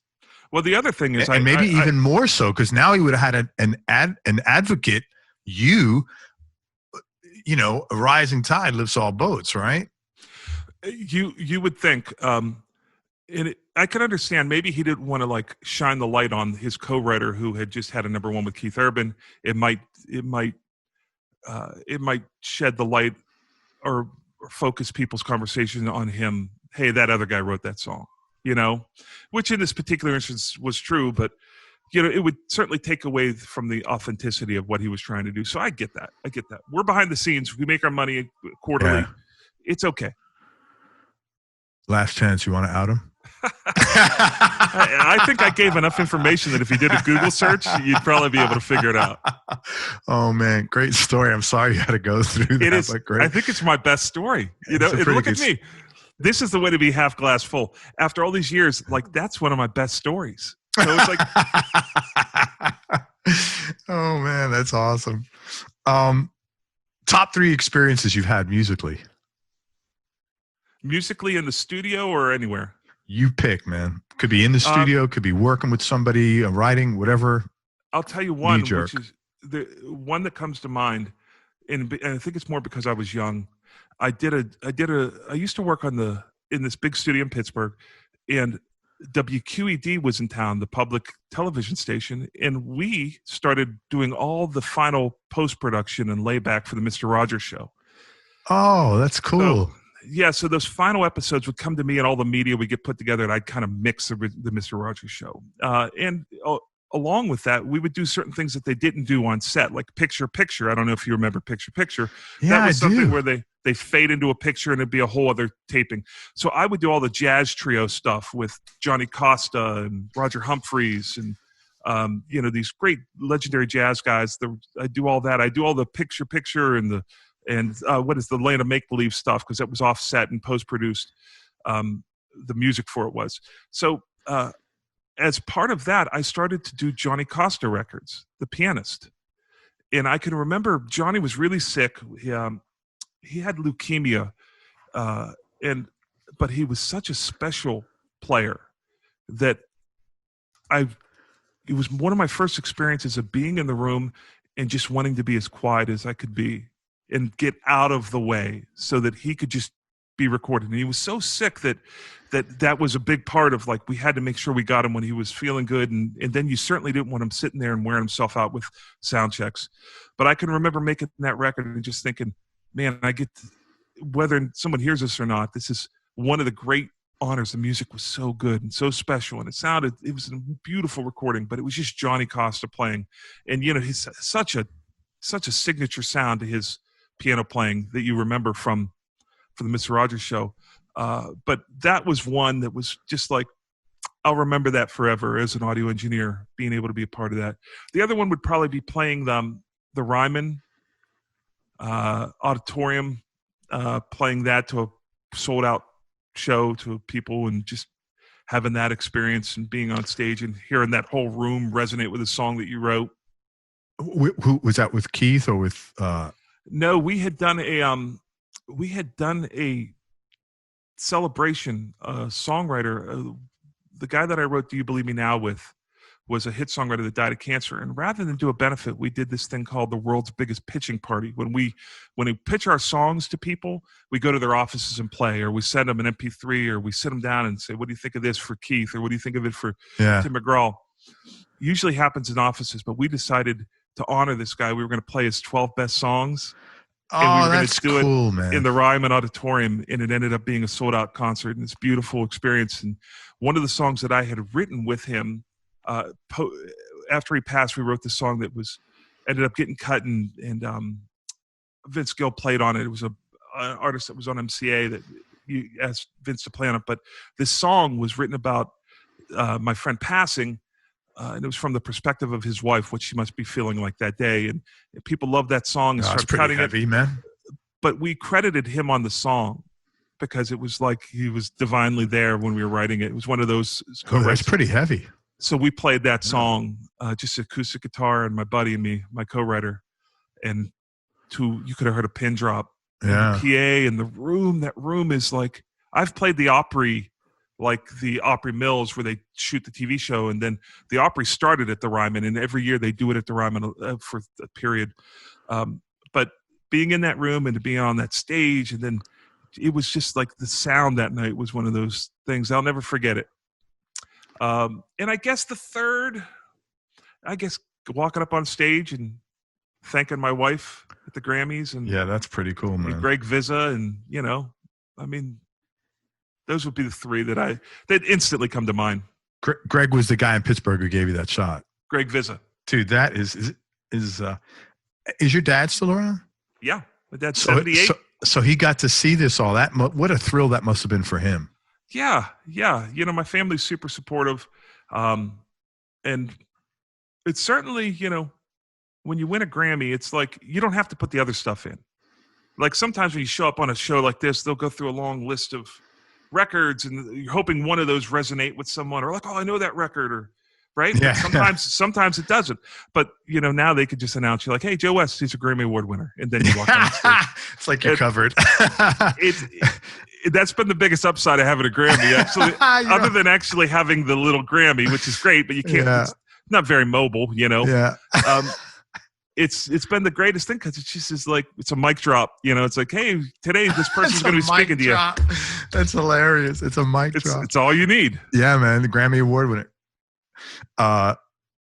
So what were some of the low points, Joe, or dark periods you might have had to deal with, and how'd you get through them? Well, the lowest points would have been when you're struggling for cash, right? And you're sitting there. I remember when I was living in New York, my wife and I sat down, and she made a resume for me because I was thinking about getting out of the music business. Right. And then, I hit... Which had to be sad enough to have to think about that. Well, just thinking like, maybe this is it for me. Maybe this isn't going to be enough. And then I hit Command P and printed off 2 copies, and we're sitting across the table from each other. And as I was reading down through my resume, halfway down the resume, I realized that I not only had admitted to my wife, I had put it on paper, printed it out, and handed it to her that there's nothing that I'm good for. Would you like a lid with that shake? I can remember reading it, and halfway through it, it's just like it dawned on me that I can't believe I just printed this out and handed it to my wife. And it was like, I was stuck in the music business. You know, I had no parachute. I had nothing. And, you know, had I had a parachute, you know, maybe I would be working at a General Mail facility right now, or a Costco's. Or you might be a cost accountant somewhere. I doubt that. You know, that would be too high to shoot on the list. But yeah, it was one of those moments where you're just searching, and you're like, why is this not working? Yeah. What? I'm trying so hard. I'm doing everything that I can do, and it's like, it's just not good enough. I'm not good enough. That's what I was left with. And that's got to be the low for every artist. You know, I mean, whether you're on stage and people aren't showing up, whether you're singing your songs and nobody gives a crap, playing them for people, you know, whether you're making records that people don't want to sign or don't want to listen to, you know, at a certain point, you got to stop and say, it's me. How did you get out of that funk, the I'm not good enough funk? I think I was good enough, but this is a world where you can't, you know, they actively step over people in Nashville that are geniuses. You know, Chris Stapleton, you know, everyone's like talking about how great he is, but they stepped over Chris Stapleton for 10 years in Nashville. That guy had that voice, writing hit songs and playing out everywhere with that voice, and no one cared for 10 years. Why was that, you think? Well, I just think that we're a reactionary culture in business. You know, it's like, it's hot as a poker when everyone's got their hand on it, but no one's willing to grab a diamond in the rough and do it, you know? So you've just got to, attrition is the key. If you feel like you're doing the right thing, that's why you can never do this just for the money, because you will get demoralized and get washed out. You've got to do it. And there are people that are doing it for the money. I say the downturn of the music business is the best thing that ever happened to it, because it's washed out all of the cash cows.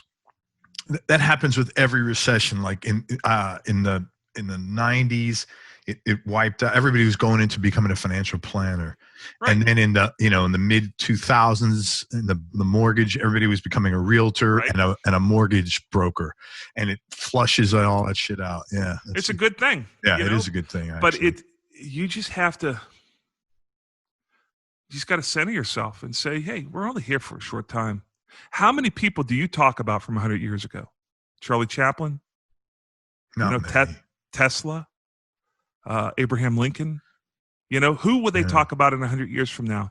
I don't need to be that person. I need to be the person that took the lemons that he was given and made lemonade. I want to be the best version, and I want to be creatively fed as I do it. So whatever you got to do to keep doing that. And then it was just a short matter of time. I don't know how long after that until things started to really kick up.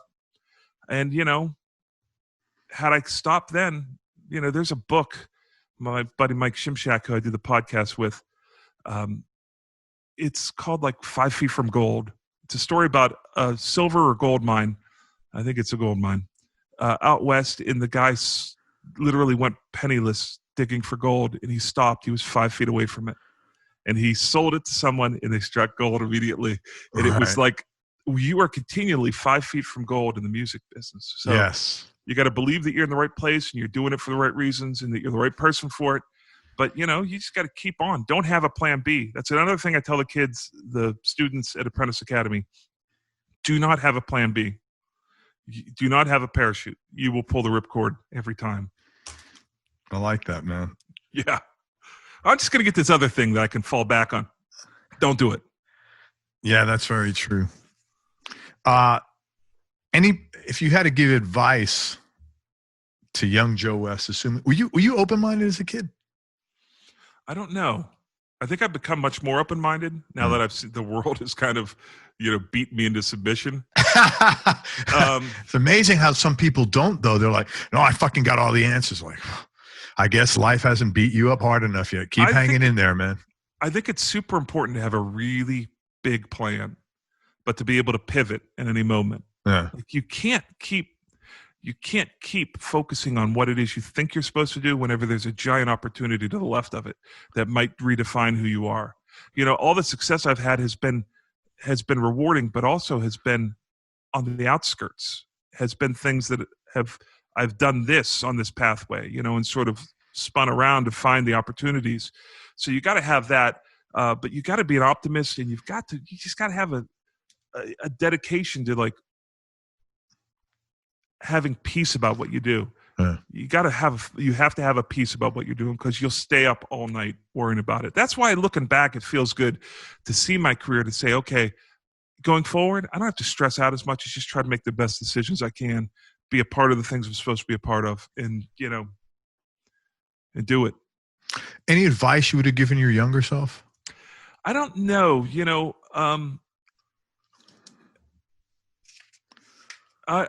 That's really tough, because I do believe that, that old Madonna quote where she's not regretful about her mistakes. I am regretful about mistakes. Are you really? You should be regretful about mistakes, especially if they hurt people. But I think that they're an invaluable part of your timeline that define, like, I learned how to be a better husband to my wife because I was a horrible boyfriend to girls. They taught me how to love her better, Yeah. And I try to do that. And so I don't want those to go away, but I would sure like to take away, if I did do stuff wrong, I sure would like to go back and tell those people that I'm sorry for it. So I don't know I don't think I would change anything. But I think I would find a lot of peace in knowing that it's going to be okay. Right? That it's not going to end in the crash and burn that you are continually paranoid as in the creative fields, that you're just going to wash out and not be worthy of it. You're not good enough. Sure. I get that. Is there anybody that you haven't worked with yet that you'd like to? James Taylor. Yeah. James Taylor. I did a Ben Taylor record, his son's. That was pretty spectacular. It's on 550, Sony 550. And I talked to Carly Simon a bunch on the phone, but I never talked to James. I don't know that I'd be able to keep it together. I don't know if I really. You'd be that starstruck with him. Well, what am I going to tell James? Like, hey, James, let's try a different guitar. Hey, he needs help the same way everybody else does. I know, but for me, he's just that guy for me. Yeah. He's like a Paul McCartney. It's like, I have been in the studio with like John Oates, where I'm kind of beating him up, and other artists that, people are like, man, you're pretty rough on that guy. And it's like, well, we're making a record here. Yeah.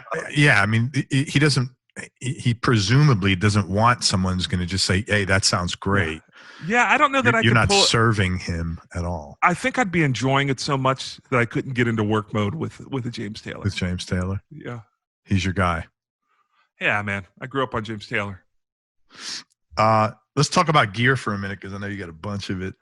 What's your go-to guitar right now, and what other two would round out your top three? All right, so for songwriting, if I'm writing during the day, I got a 1955 Gibson J200 that's pretty spectacular. Wow.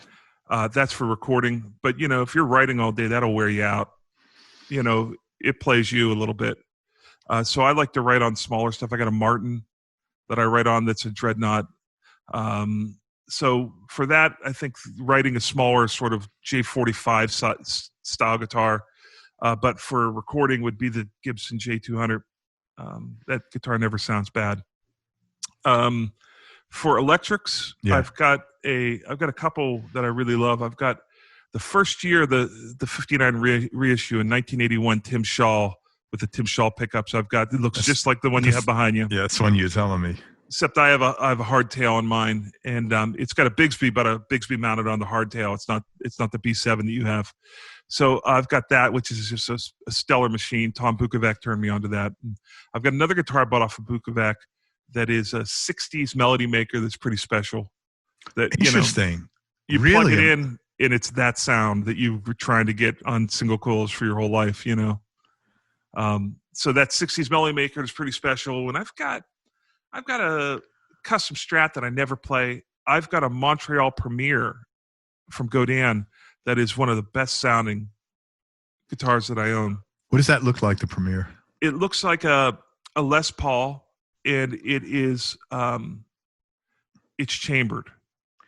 Okay, sure. So F-holes. Yep. And it's got this great voicing on the pickup, the rear pickup, so that it gets real mid-rangey. So if you're going to do Back in Black, you're going to want to hit that, But it's just a stellar guitar. Tone-wise, it beats out my 335 all the time. Wow. Depending on the record. Wow. So between those three guitars, it gets it done. I've had so many guitars over the years. I'm trying to get less guitars, just because a lot of times they come in but they don't go out. Yeah, I get that. I tell everybody if you've got a wife, all you need is 3 guitars, because 3 is the magic number that they don't recognize the cases anymore. So from that point on, you can have any guitar case in your house, whether you have 100 guitars or 3, and they just think it's one of the 3. You just can't have all 100 of them up at your house. You got to keep them somewhere and rotate them in 3 at a time.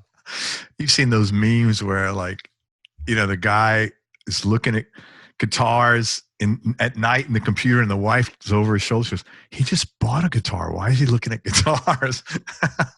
Very true. Yeah, man. There's so many good ones out there. But for me, that 335 covers just about everything. And I'm a songwriter and record producer. If I'm going to do something that's really stellar, I'm going to have Tom Bukovac or McPherson or Mike Payne do it. I'm not going to be sitting there shredding guitar solos in my studio. That's just not. I mean, I have the good enough sense to know that there's going to be another guy that's going to kill that. So it's mostly rhythm stuff I'm doing. He's one of the I had Jerry on the show a long time. He's one of the brightest guys I've ever met, just in terms of his capacity to understand music, tone, and sound. He is brilliant, man. He's brilliant. Keith used to take him out on the road to get tones. That's how good he is. Yeah, I'm not surprised. So, and then he wouldn't be on the tour. He'd just go back home. Oh, you can't, like, literally just to get tones. Start of this tour, this is when Keith had all of his amp. I think they're more like doing Kemper stuff and profile. I know they were using Palmer PDI for a minute on that tour, but they would still have amps to sort of move some air, But back in the day before, whenever the PA was actually playing amps, Jerry would go out at the beginning of the tour and help him get all the tones, and then come back. Me and Jerry McPherson, when I had this loft on Music Row, there was a really great studio. It was an old factory, so all that old glass, hand-blown glass, panes of it all around. And me and Jerry were making a record, producer and guitar player, overdubbing, and there was a tornado coming. So we're on this tornado watch, and they're watching the satellite imagery, and they're saying, it's in Hillsborough, and me and Jerry are just in there playing, and it's like, well, let us know when it gets to, the 18th Street, and we'll get to a safe place. But I could remember me and Jerry just sitting there playing during this tornado, and these lookouts. The artist was there with all this, on his phone he had all the satellite imagery telling us where the storm was, and there's a rotation near us, and we played through the whole session. Yeah, he's a great player, great guy. You have a favorite song that you wrote? A favorite that I wrote? Well, the favorite popular one that I wrote would be Without You. Do You Believe Me Now will always have a soft spot in my heart just because it was the first as a popular song, but there's so many. You're right. People see these songs, they go, oh my God, you've had X amount of number ones. And then you're like, well, what you don't realize is that there's thousands of other songs. Yeah. Someone just sent me a song the other day that I had written it with Dan Huff's daughter. She was that's wild. Ashlyn Huff. She was an artist on Jive, but we wrote this great song called Sorry I Let You Down, and I hadn't heard it in years, and my buddy just sent me a memo, and he said, man, this is a great song. And I was like, I listened to it, and I was like, oh, what a great song. There's so many of them, if they don't get picked and played, then you don't really remember them even, but hopefully they're all your favorite, the last one you wrote. I had Joe Satriani on the show, I think twice actually, but the first time he was on, I asked him, I said, what's your favorite song? He goes, the favorite song is the one I just wrote. Yeah. Yeah. He says, you write so many. If I can't focus, I need to focus on the one I just wrote to make it the best song possible. It's always nice. Sometimes you'll be on a trip home for a holiday, and the radio will start to play one of your songs, and you don't realize it yet because you're a listener, right? It's just in the car, and then you realize, oh, at measure 3, you're like, that's my song. How does that feel? It feels great because you got to go, oh, this is how I felt about my song when I didn't know it was my song. That. Yeah, right. It's like 2 or 3 measures where you didn't recognize it until you did. You were like, oh, I was digging this. That's cool. That's cool. That is cool. That is really cool, man. Favorite musicians you've enjoyed playing with? I was in this band called the Rust Belt. That was great. It was essentially me and Dave Behanish were writing all these songs together. I was producing him. He was a great artist, still is. and we were writing all this stuff, and then we started playing out we went from playing Third and Lindsley, which is the big sort of rock club here. We were playing it, and there's nobody there, and by the time we were done, you couldn't even go off stage to go to the bathroom. Oh, that's cool, man. That band was Tom Bukovac on guitar, Jimmy Lee Sloas and Mark Hill on bass, depending on who was available that night, and Sean Fichter on drums, who was Peter Frampton's drummer forever. And I played in that band. I played keyboards. Oh, that's interesting. And I would capo my keyboards to every key that I wrote them in. So if it was in G, I would just capo it, so that I could play it, and the guitar mind took over, the lizard part of my brain. But man, those nights, I always wanted to quit that band just because it was a little bit of a hassle playing out. But I'd play a gig, and then I'd be like, okay, I'll do one more. Yeah. And then finally, my wife had a birthday, and I missed one, and I just and you quit out of the band. But it was great. What great musicians there, man. Yeah. I had Mark here on the show. Lovely guy, man. Mark Hill? Yeah, really sweet Mark guy. Hill, for my money, Jimmy Lee Sloas is just magic. And Mark is every bit as good as Jimmy. I think he sort of came up under Jimmy and was like a big fan of Jimmy. But Mark Hill is the sweetest person ever. But on bass, that guy, I try to not talk. When we're tracking, I try not to, unless I'm missing something. I'll say, hey, I wish you'd get more up into the melody here. But I'm never doing that thing that I used to do as a kid, talk about regrets, where I'm micromanaging these players, telling the drummer, hey, 1, and on the 3 and give me more backbeat, and I want your hat to be more focused on the upbeat. I'll do it if I have to. But I really want these guys, they go into like math mind at that point, and they just play like drum machines. Like, I want them to be there for who they are, their artistry. And it's like, then if it's totally wrong, we'll re-steer stuff. But Mark's one of those guys that his playing is so good that I'm blown away by something, and I want to remember to tell him about it. And then the measure after, he plays something that blew my mind from the other thing. Wow. His feel, his pocket, his notation. He's the guy in the session that's going to give you these charts with notation with 30-second notes strung together. Did you know the story with him and Jeff King, the first session that Mark ever had? So, you know Jeff, I'm sure, right? Yeah. He's a practical joker. So the first session Mark ever has is he comes to town. He's a little bit older at the time. And I think the story goes, Jeff hands out all the tracking for everybody, all the, what do you call it, the Nashville, the charts, yeah, the charts, right? I'm sorry, the national number charts, and he gives Mark the wrong one. He purposely, and so they're all playing. This is Mark's first ever session in Nashville, and of course, I don't remember who it was for, but the guy's like horrified. He's like, what the hell's going on? And everybody's like, but everybody was in on the joke. And so everybody's like pointing at Mark, and he's like shriveling as a human being, like, what the hell? I'm doing this. But that was a Jeff King thing. And of course they get over that, but he's such a good dude. If I'm making a record, odds are Mark's on it. That's good, man. Yeah. That's good. Top 3 Desert Island discs, just for right now. CDs? Yeah. Top 3 CDs. All right. Songs in the Key of Life. Stevie Wonder, yeah. Yeah. James Taylor's Greatest Hits. Dude, give yourself a box set. You love the guy. Come on. Carole King Tapestries. Oh, so you like that whole era. Oh, yeah. Okay. Yeah, I mean, there's plenty of new ones, too. Like that Jamiroquai record is still a rocker. I just turned my son on to it. That Jamiroquai record is, it is Songs in the Key of Life for modern days. I have their guitar player on the show, Rob Harris. He's been with them forever. He's a nice guy. Killer band. Yeah, really good band. Great R&B band. And, of course, Rage. And then there's like Rage Against the Machine. I mean, Bulls on Parade, Evil Empire, that Brendan O'Brien record. Yeah. Matthew Sweet, 100% Fun. I mean, I could go on and on. Steely Dan, I have their box set. I don't even know what record's on what song's on what record. Yeah. For that, and any Beatles record.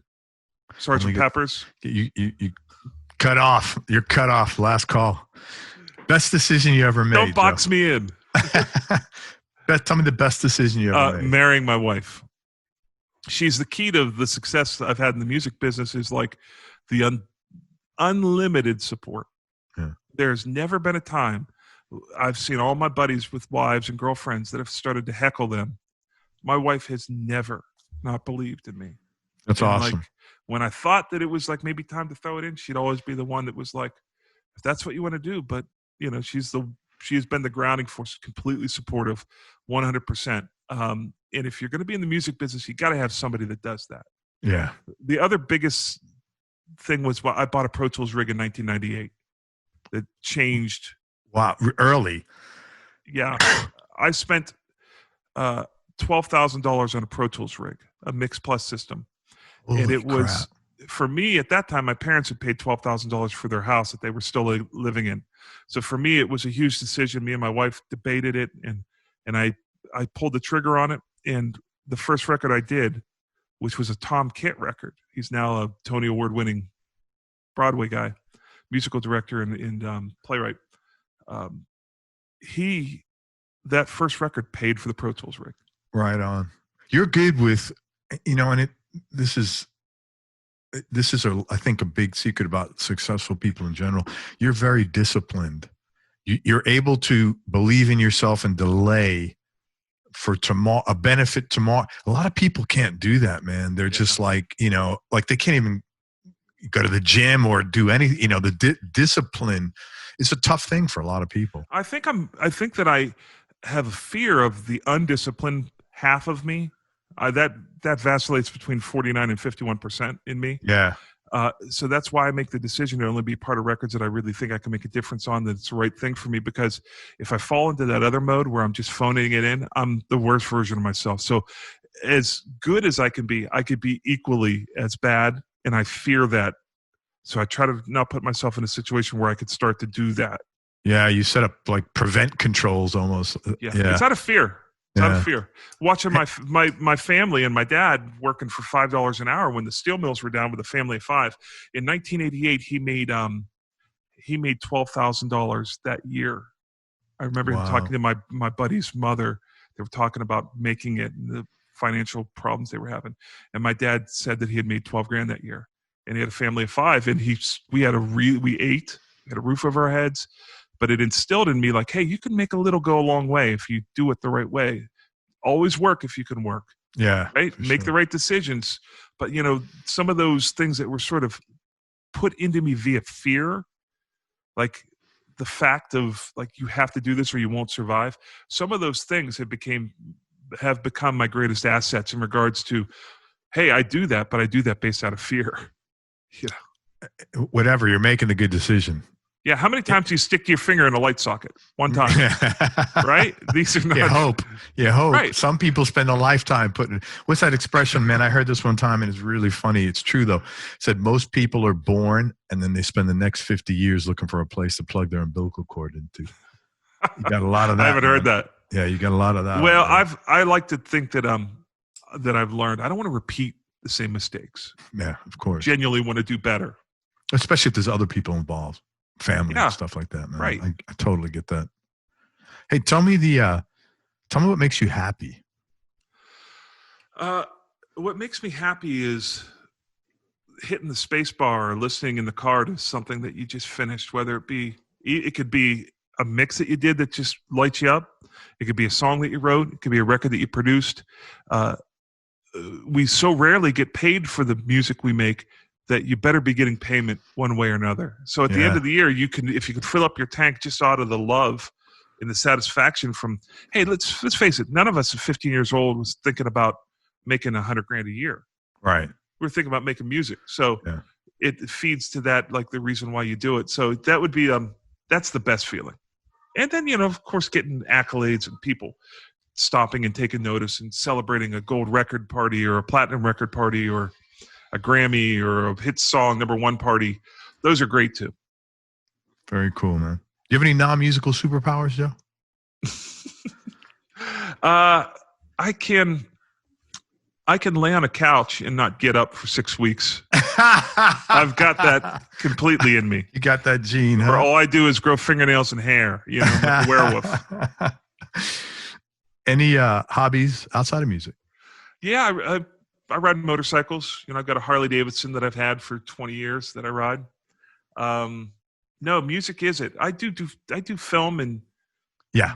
you know, I have a love for that. So, you know, I love telling stories, and whether you tell them by film, or most of my film stories are told about music stories. So it's very related, but my whole life is music. It is creativity, trying to I've changed sort of my moniker of oh, I'm not a songwriter. I'm not a producer. I'm not a record producer or a mixer. I'm not a filmmaker. I guess I think they're all the same muscle. So I'm a creative entrepreneur. Like whatever it is, that is, if there's creativity involved, I'm there. I'd love to. You don't care what the canvas is. No, I just want to be a part of something that's really stand back afterwards and say, oh, we did that. So I know you're a cigar smoker, man. What kind of cigars you like? I like the Cuban stuff. I like Cohibas. I like Monte Cristos, number 2s. I smoke a lot of those. Hoya de Monterreys. I love those. The Epicure number 2s. The Bahique, which is the Cohiba, that's sort of the Rolls Royce one, is great. We haven't been able to get those because there was a big storm. But I smoke, I like those Cuban cigars, and there's some Partagueses that I like. But the ones I really like are premium cigars that you can get out in the real world that aren't contraband. A lot of the Perdomos are great. Mm-hmm. I love Perdomos. I smoke a ton of those. And I know Nick. I've been down in the jungle. Have you really? That's so fun. How do you know him? So Jerry Goldenson, who's the president and CEO of KHS America, they own Honer, Sonar, Hercules Stance. They own 21 musical brands, tons of stuff. Right. I think he introduced me to him, and then I went down with Jerry. Jerry and I went down to Nicaragua, went up in the jungle 150 to miles. One of his fields? To where they make Perdomo cigars, where they grow them and roll them. So, yeah. And there's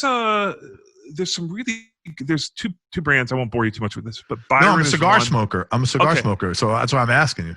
Byron and Atabey. These are two brands owned by the same gentleman. He was in charge of the marketing for Cohiba. In the Atabey, Attabae. Okay. I'm the worst speller. How do I'm an active cigar smoker. I've never heard of either of those brands. They're a little bit more pricey. I like some of the Davidoff stuff too, but in that $30 cigar, 30 to 40. Oh, that's a high price cigar, man. I'm not smoking those, Joe. That's okay. I don't smoke them. They aren't my daily drivers. But when I get together and if I get a hold of one, I'll smoke the living daylights out of them. But it's the same guy who was running the Cohiba sort of marketing in the. This may go. You may want to edit this out. But so here's the cool story. Atabey, Cohiba is a hut. It's a traditional native Indian, Cuban-based hut where they would go to pray. Okay, so whenever you are in the hut, you would smoke and you blow the smoke out. You blow it to the high priest. That high priest was called the Bahique, which is the name of their premium cigar. So Cohiba is the brand. Bahique was the what you would call the high priest there. And then he would blow it out of this Cohiba up to the sky, and the god was Atabey. So that's the link between all of those brands. Now, it's not a Cohiba cigar. It's just that he was involved in the branding and the marketing for Cohiba. So this guy's new brand is called Atabey. And it's a spectacular cigar. I will buy you one and send it to you.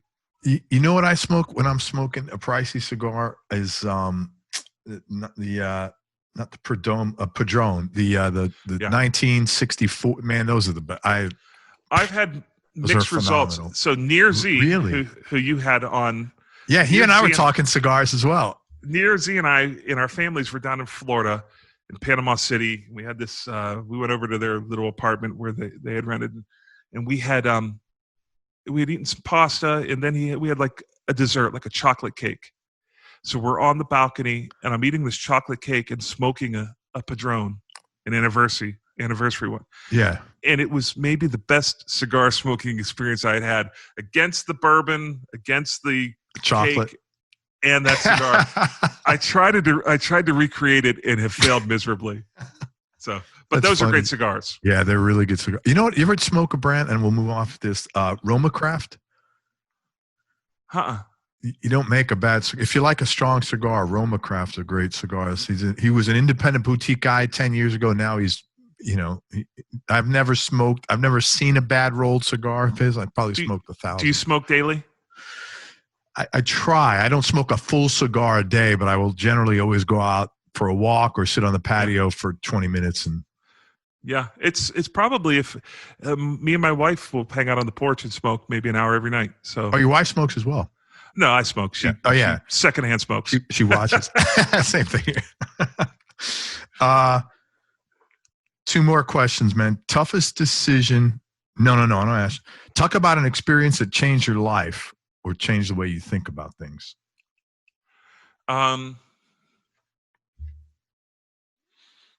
That's wild. Geez, I'm sure there are plenty. I'll probably remember one that would be better than another, but there's decisions I've made all along where I've had to make a decision whether I was going to be happy for my friends when they were having success and I wasn't. I made the decision to be happy for them, and that was like I became I kind of wrote up on a sheet of paper the person I wanted to be, and sort of through living that way became that person. Like I don't want to think bad of the guy with the Keith Urban competition, right? Sure. I don't want to think bad about, different things that happen and that you feel like you're a victim. I don't want to dwell on them. So I make the decision to move on. So there's been moments in life where I've decided I'm going to stop doing that. There's times whenever I'll do something, my son will say, "Hey, Dad, I didn't like it when you did that to me." And I'll be like, not in the moment. I'll be like, "I don't know what you're talking about, but next time I do it, point it out to me." And they'll do that. Yeah. And I'll change. So I can't think of a good example in the music business where I've done it other than pivoting, whenever I had an opportunity. I think I'm always in the business of trying to find a way to be better. I want to make sure that I'm in the right place doing the right things. I don't want to be part of the problem. Yeah. I don't want to be that heckler, that guy that's the last guy off the Titanic that you don't want in your lifeboat. I don't want to be that person. Oh, yeah. And last question. Tell me the biggest change in your personality over the last 10 years, and tell me how much of that change has been intentional and how much is just a natural part of aging. I think moving to Nashville was a big part of this, but I was so intense in New York and early on making records. The records were so important to me that I might have micromanaged and squeezed some of the potential out of them. Mm-hmm. Whereas as I got older, I learned to just chill out, and that I have the answer if nobody else has it. But like if I get a band in my barn, I've got a big barn that is really easy we could track 5-6 guys at a time. It's easy. And if I bring in the right guys and respect them and love what they play and love them as artists, I'll let them just play the song down 3 or 4 times after I play them the work tape. And even though I wrote the song and I have an idea for where it should go and I'm stressed out and I want it to be great, I let them mess around with it because 9 times out of 10, they're going to go somewhere I wouldn't go before. So the chilling out of my production, where it's like, you know what? I've done this. I know I can make it great eventually. Let's see what these guys can do. Let's see what they can add to it that I can't. How do I make it better than me? If it's going to be better than me, I can involve some other people in it and then be a crucial part. So I learned to be patient and provide opportunities for people to really be the best versions of themselves. When you have a near Zian playing drums, last thing you want to do is micromanage that guy. Yeah. He's an artist. And you know what? That's the best. I've said this since I've got involved in this and I started to learn about Nashville and meet all these guys. There is no greater value, no greater bang for your buck in music than going to Nashville and having session players work on. I mean, there's no greater value that exists. Yeah. These guys are such pros and they're so creative and clever. So. And I think they generally have the guys that I'm working with, and I don't usually go more than 2 or 3 seats deep in any position. If not, I'll move the session, right? But, those guys, when they're in the room, they want the best for that stranger that they just met, and maybe they're coming in with their songs. They're not just looking at their phones, biding the time and smoking cigarettes on the porch. They're in it, like they're in the rock band. They're in the band, and they want that person. If they're saying that doesn't feel right, they're like asking them a bunch of great Socratic questions to get what they need because they want it to be great for them. And it's a Circus Soleil environment in a lot of these sessions where it's like, we just did that. That was incredible. So much better than if any one of us had micromanaged it. And that's maybe the tip top of like the enjoyment, the adrenaline, endorphin rush you can get from being in it. It's being on a record date like that and making a record, and especially if you wrote it and then eventually it goes on to be a hit and you're like, you just want to remember every moment of it and what made it become so extraordinary. Very cool. One more question. What's on your agenda for next? Anything exciting coming up? What am I going? I got the school in the fall, Apprentice Academy semester. I've got a mixing a record out of New York right now. I've got a film project. I got the new podcast that we just did. My schedule is like, it's a triage situation. You know, certain things step up and say, you got to do me right now. Triage. But there's always 4 or 5 things hovering around what it is, you know, and then you're all in on one, you forget about the other 4. So half of it is like, I had another podcast before this morning. I shot 2 podcasts yesterday of my podcast. And the one I was on this morning was a different time zone, you know, somewhere else. And so I just usually look at the day when I wake up and it's like, okay, what are we going to do today? You know? Well, hey, let me tell, first of all, thank you very much, man. You have some great stories, man, and some really cool stuff that you shared. I really appreciate it. It's very kind of you. So thanks, man. Well, you're great, man. Thank you. Let me tell people where to find you. So Joe's got some cool stuff going on that a lot of people listening might want to take advantage of. First of all, he's got an audio engineering and production school called apprenticeacademy.net. And why don't you talk about what you do there, because you'll get it all screwed up. Yeah, no, it's not really a school. We like to think of ourselves as the anti-school. No books. It's all hands-on. It's how, you know, if you were a plumber, you'd teach your kid how to be a plumber. So it's very blue-collary in its mission statement. It's super small. We do it on-site here in the fall. It's a 16-week program. It's certified by the state of Tennessee as a post-secondary education unit. We're about to get the GI Bill, so, you know, we put a lot of time into doing the business side of it right. Yeah. But we really focus on small classes where people have breakthroughs. Everybody's experience in this class, they'll learn a core curriculum that will make them competent, but it'll be tailored to their own personal. One might be a songwriter. One might want to be a mix engineer. One might want to work in broadcast, you know, for television and film. So although they all take the same curriculum, they all come out. It's very tailored to what they are. And I was telling you before we went on air that as a byproduct of it being such a small thing and so hands-on, we've had 16 graduates. So we only have classes about 6 to 10. We don't let it be any bigger than that.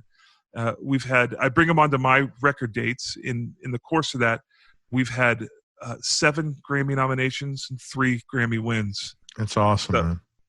7 out of 16. I mean, I wish I could just seal it in the books there and use that as our percentages. But yeah, our Grammy percentages. I think it speaks to the philosophy of why we do it.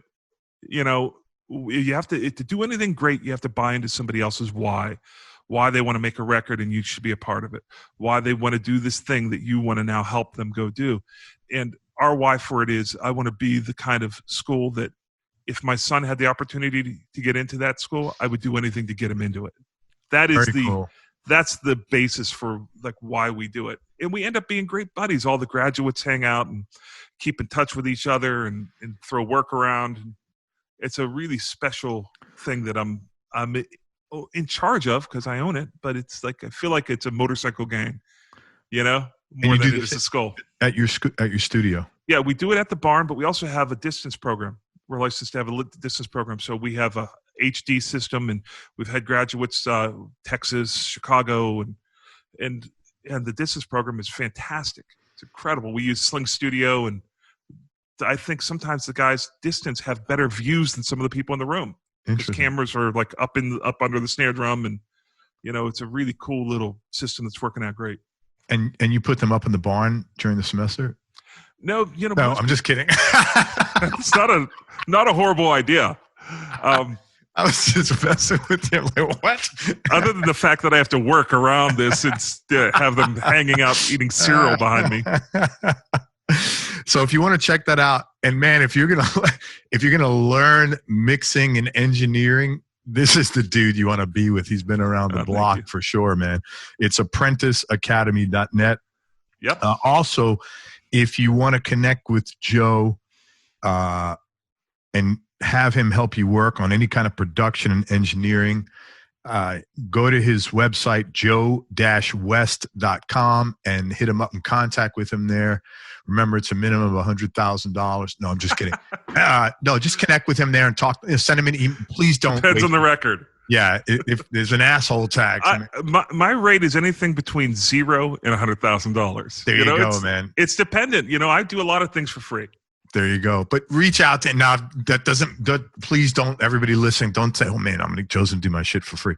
Just like be professional. Reach out to him and let him know why you want to work with him, what you think he can help you with, so on and so forth.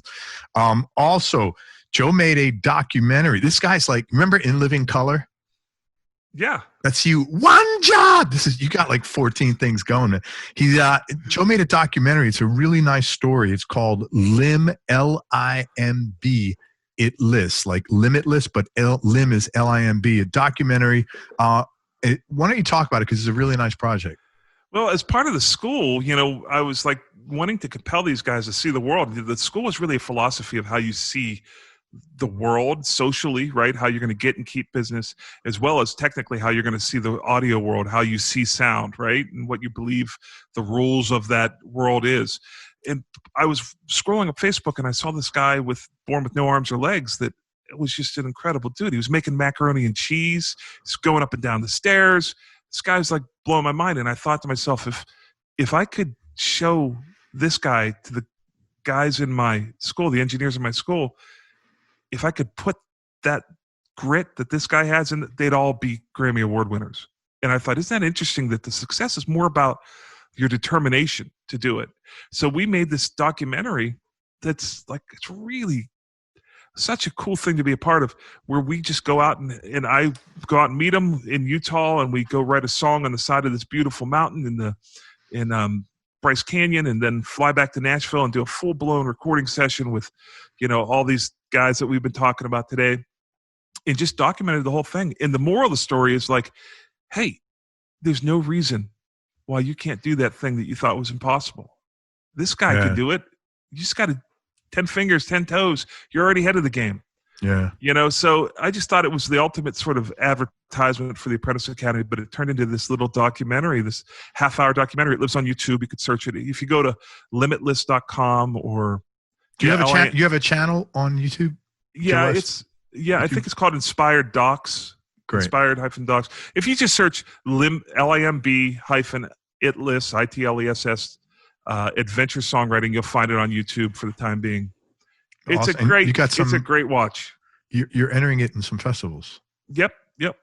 When does that? It's crazy with this COVID-19 thing, because you don't know what is what anymore, right? Well, so yeah. Are they going to have them? So we're figuring out. I'd like to get the word out. Not that we're necessarily trying to monetize it, but I just feel like, if not now, when? That's the moral of the story. And it's like, we need that.